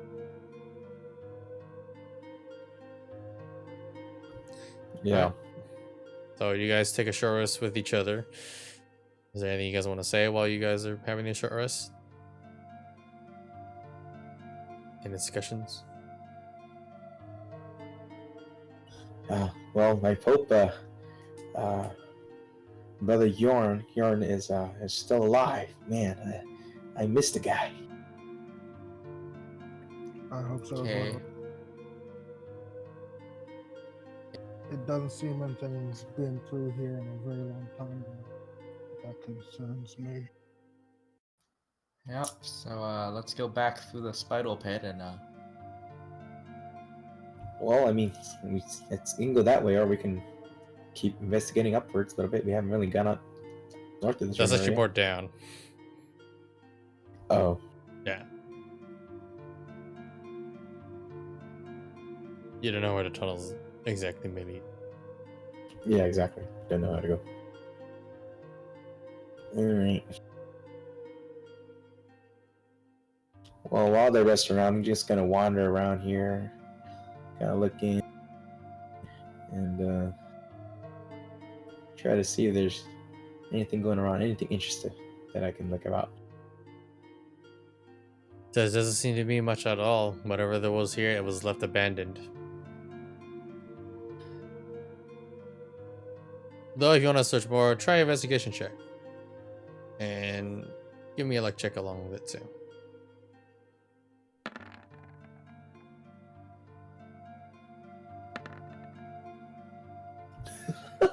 You find one kind of mural where there are many different figures, some on foot, some armored, and some on horses.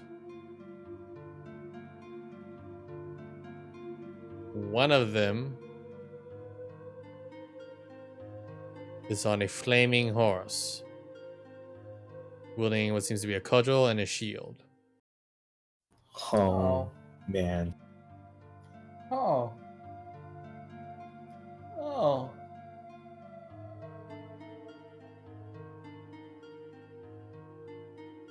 Oh.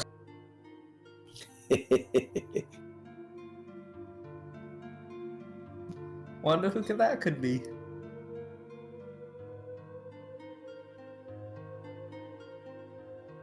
Is it? I wonder if it was that guy, that one guy we met, that almost killed us.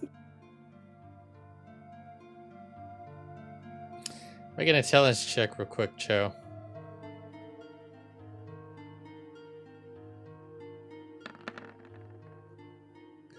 Good thing you only needed a 10. That is indeed Soren's son. The Juggernaut. My eyes go wide and go, oh, hey. So I run back over here and grab Melody, like, hey, Axon Melody, you gotta check this out. And now I'm in complete a taco geek nerd mode.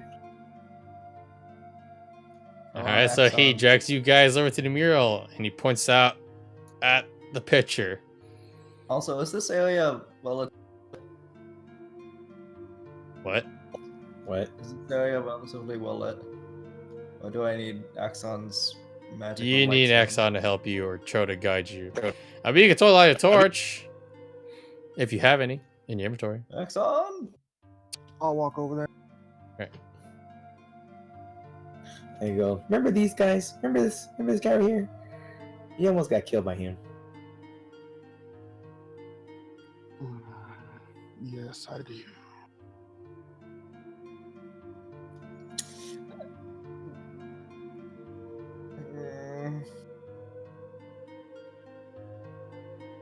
Axon's eyes flashes red for a quick second. I'm just going to avoid eye contact with Axon. And just like walk over here. Let's keep moving. Yeah.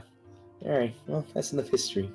Yeah, it seems like he's a very prominent figure too, so we'll probably see him again. Hopefully later than sooner. I'd hate to see him in this tunnel. Actually, next one. Alright, so you guys wish to Alright. continue the journey? Yep. Continue journey. Mhm.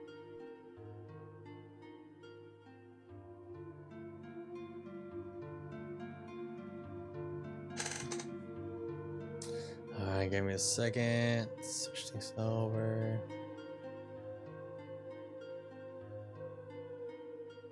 Oh, thing. Confound it all.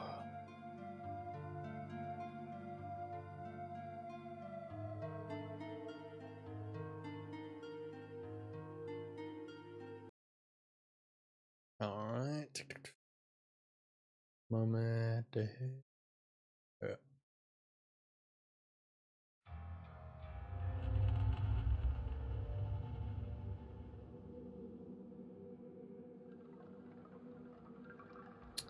Bzz. So we have you Mandatory here. stealth roll.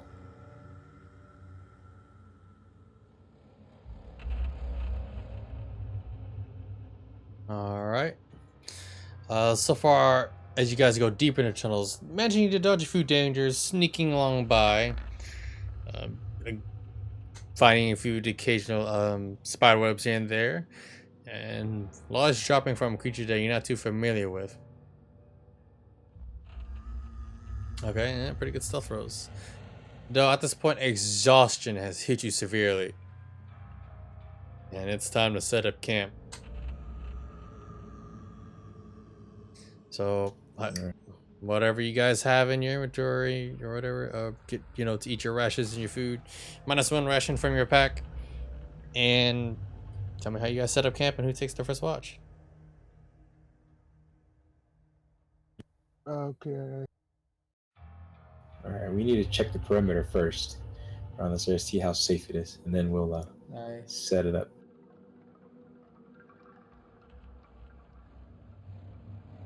So Alright. I'm going to use. Since we're about to rest, I guess I'll use my magic sight. Okay. So far, everything seems pretty normal.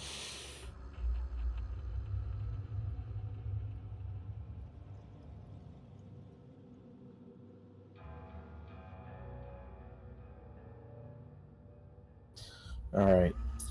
Well, Master Axon, why don't you look up along our little area here, and I'll look to the side here.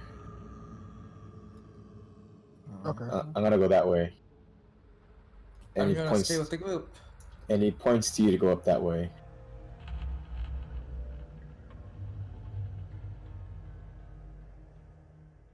I have to stay within close distance to Axon. With a light cantrip. You all see anything? I don't Nope, not see yet. shit, Captain. Alright. Well, let's see. Do we see anything, Sal? No, nothing at all. Everything seems simple, copacetic. Rock formations. It's dark. It's rock, stone, pillars, Even with my stalactites and stalactites. magic sight. Yeah, everything seems normal. This is just weird. Alright, Scary for when you go to a now, room and nothing's in it. my suggestion is I walk over here. My suggestion is we should set up camp in a corner, and we take rotations on watch. That's a pretty good idea. It's only the three of us, so let's pick the smallest corner we can find. Yeah.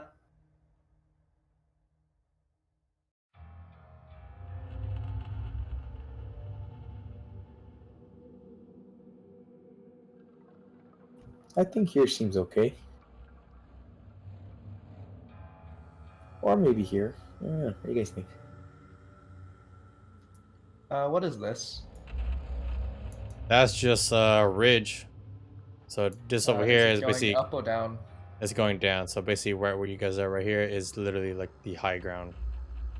Oh, there we go. That's good. I have the high ground that I can.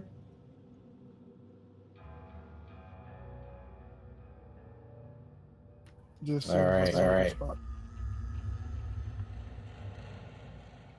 So I'm just going to start off by saying I can't be the I can't guard because I can't see. That's fine. Okay. Well, that's why he leaves you with a light rock. Mhm. Doesn't last forever. How long does it last? A An minute? hour. An An hour. hour. An hour. Okay, you get to watch for an hour. You already used it though. How long has it been? It lasted to the point where it can get you guys here, but that catch-up gets restored. Let me check to see if it's unlimited. Actually, because I'm pretty sure it's just like once. Give me 1 second. And cantrips, I'm pretty sure you could just keep using it, but just to be sure.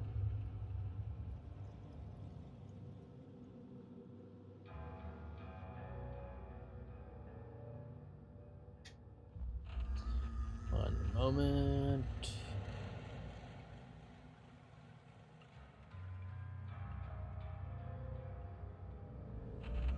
Okay. No, you can keep casting it, but it only lasts for an hour.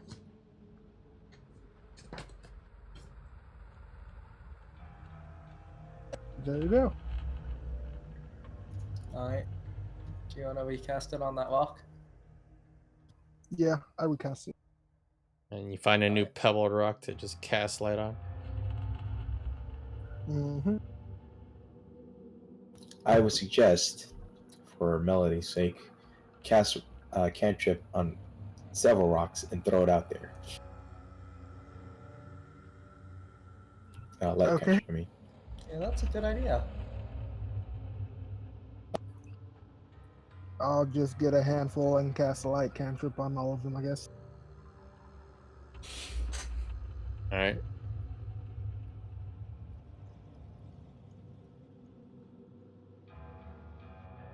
And then we spread them out through this room. Yeah. And then I'll take the first watch. Sure. All right, I'll take second watch. I'll take the last hit.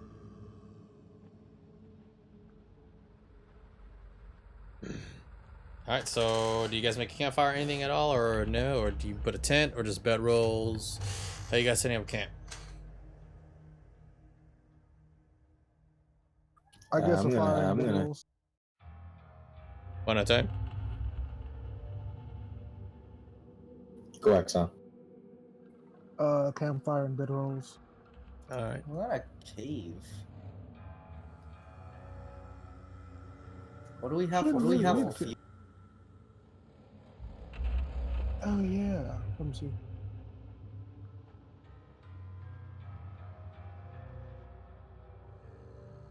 And of course, you guys are gonna have to eat some rations too. So again, if you haven't yet, you reduced the ration you had before, -1.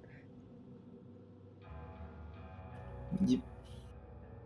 We don't really have wood, do we? Nope. Nope. Is there any kind of moss or shrubbery, like little things that are growing outside in this area?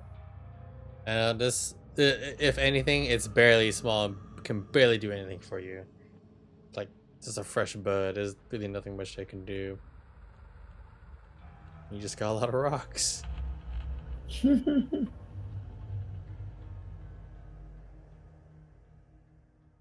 Is it cold in here, or is it just humid?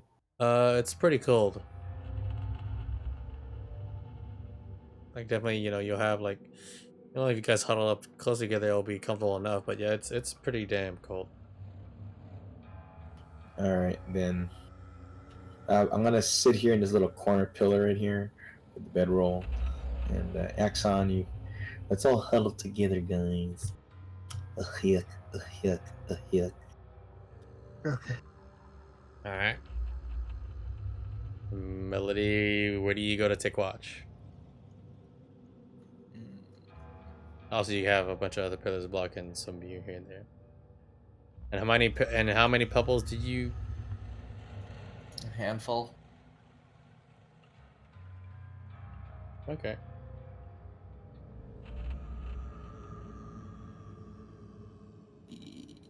I'll be healed. Don't really know how much a handful is. Like 8, maybe, I guess. Yeah, sure, that's fine.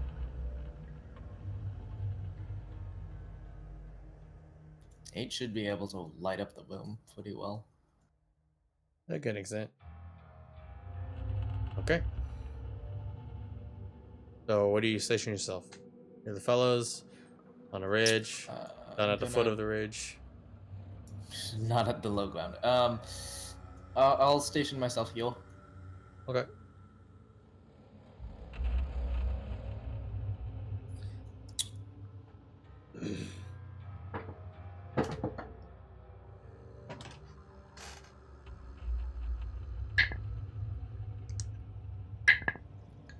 That's the sound that I hate.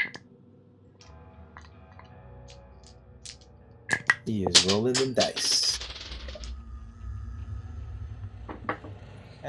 Think. Does Sorensen pop out of the walls, or does Bishouten? One by one, each pebble starts to go dark as you continued your vigil. Alright, And I need you to make me a perception roll. I see shit.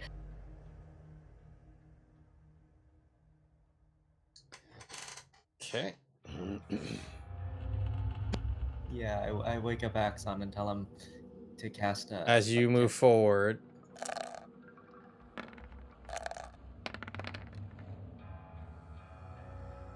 all right, Wonderful. 2 arrows hit you right on the shoulder and run right to your thigh. Now I need you to make 2 con saving throws. Shit. Shit. You feel very woozy, and you will take...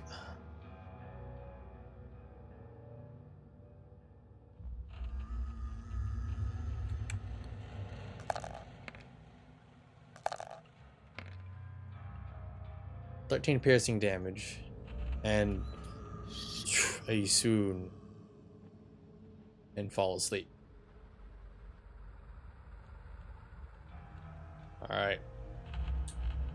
Cho and Axon, make me some checks with disadvantage.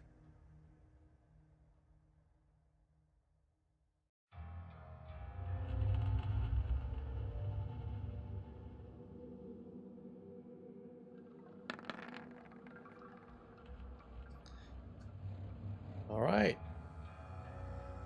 Both of you make con saving throws. What is the DC on that? Let's see. Yeah. Axon, you're gonna people need to con- make 4 more.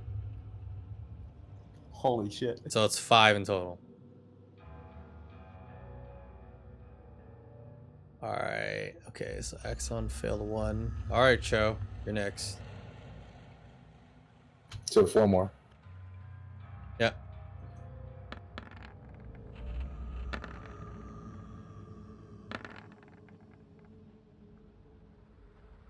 As you guys are having dreamless sleep,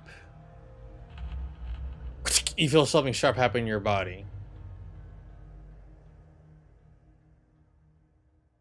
And let's see. So for Cha, you will take 17 points of piercing damage. And Axon, you'll take 24 points of damage.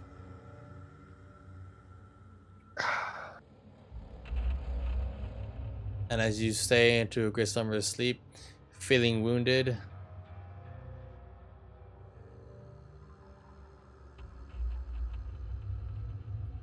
eventually you all start waking up Oh wow, they in even got different Tamara over here. cells. And And crazy. Axon As you wake up, you look to your right, you see a familiar figure. It's Kieran. And that is all.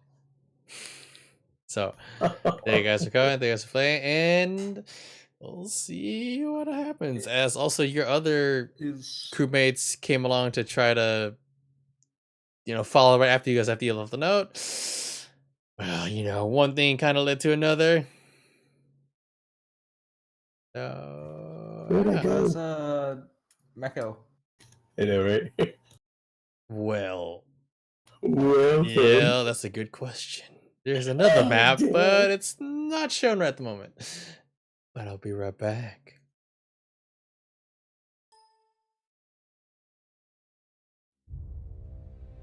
So, Kieran has found out at last. Your squad went to the great depths in danger of the Underdark. Find their friend. Finding out history from long past, especially about Titus, and encountering the most dangerous of entities that they have ever yet to come across, though they fought worse. Well, this is the 5th episode of not Iron Tide, sorry, Reaper Squad. Hope you guys enjoyed the show. There's a great roleplay and great dialogue, and a few little weird things happening. So, we'll see what happens. Will our brave adventurers die in a prison? Or will they escape with their lives? Who knows? I'll see you guys at the next episode of the Crusade with the Reaper Squad. And as always, I'm your host, Sawfang. Have a good one now.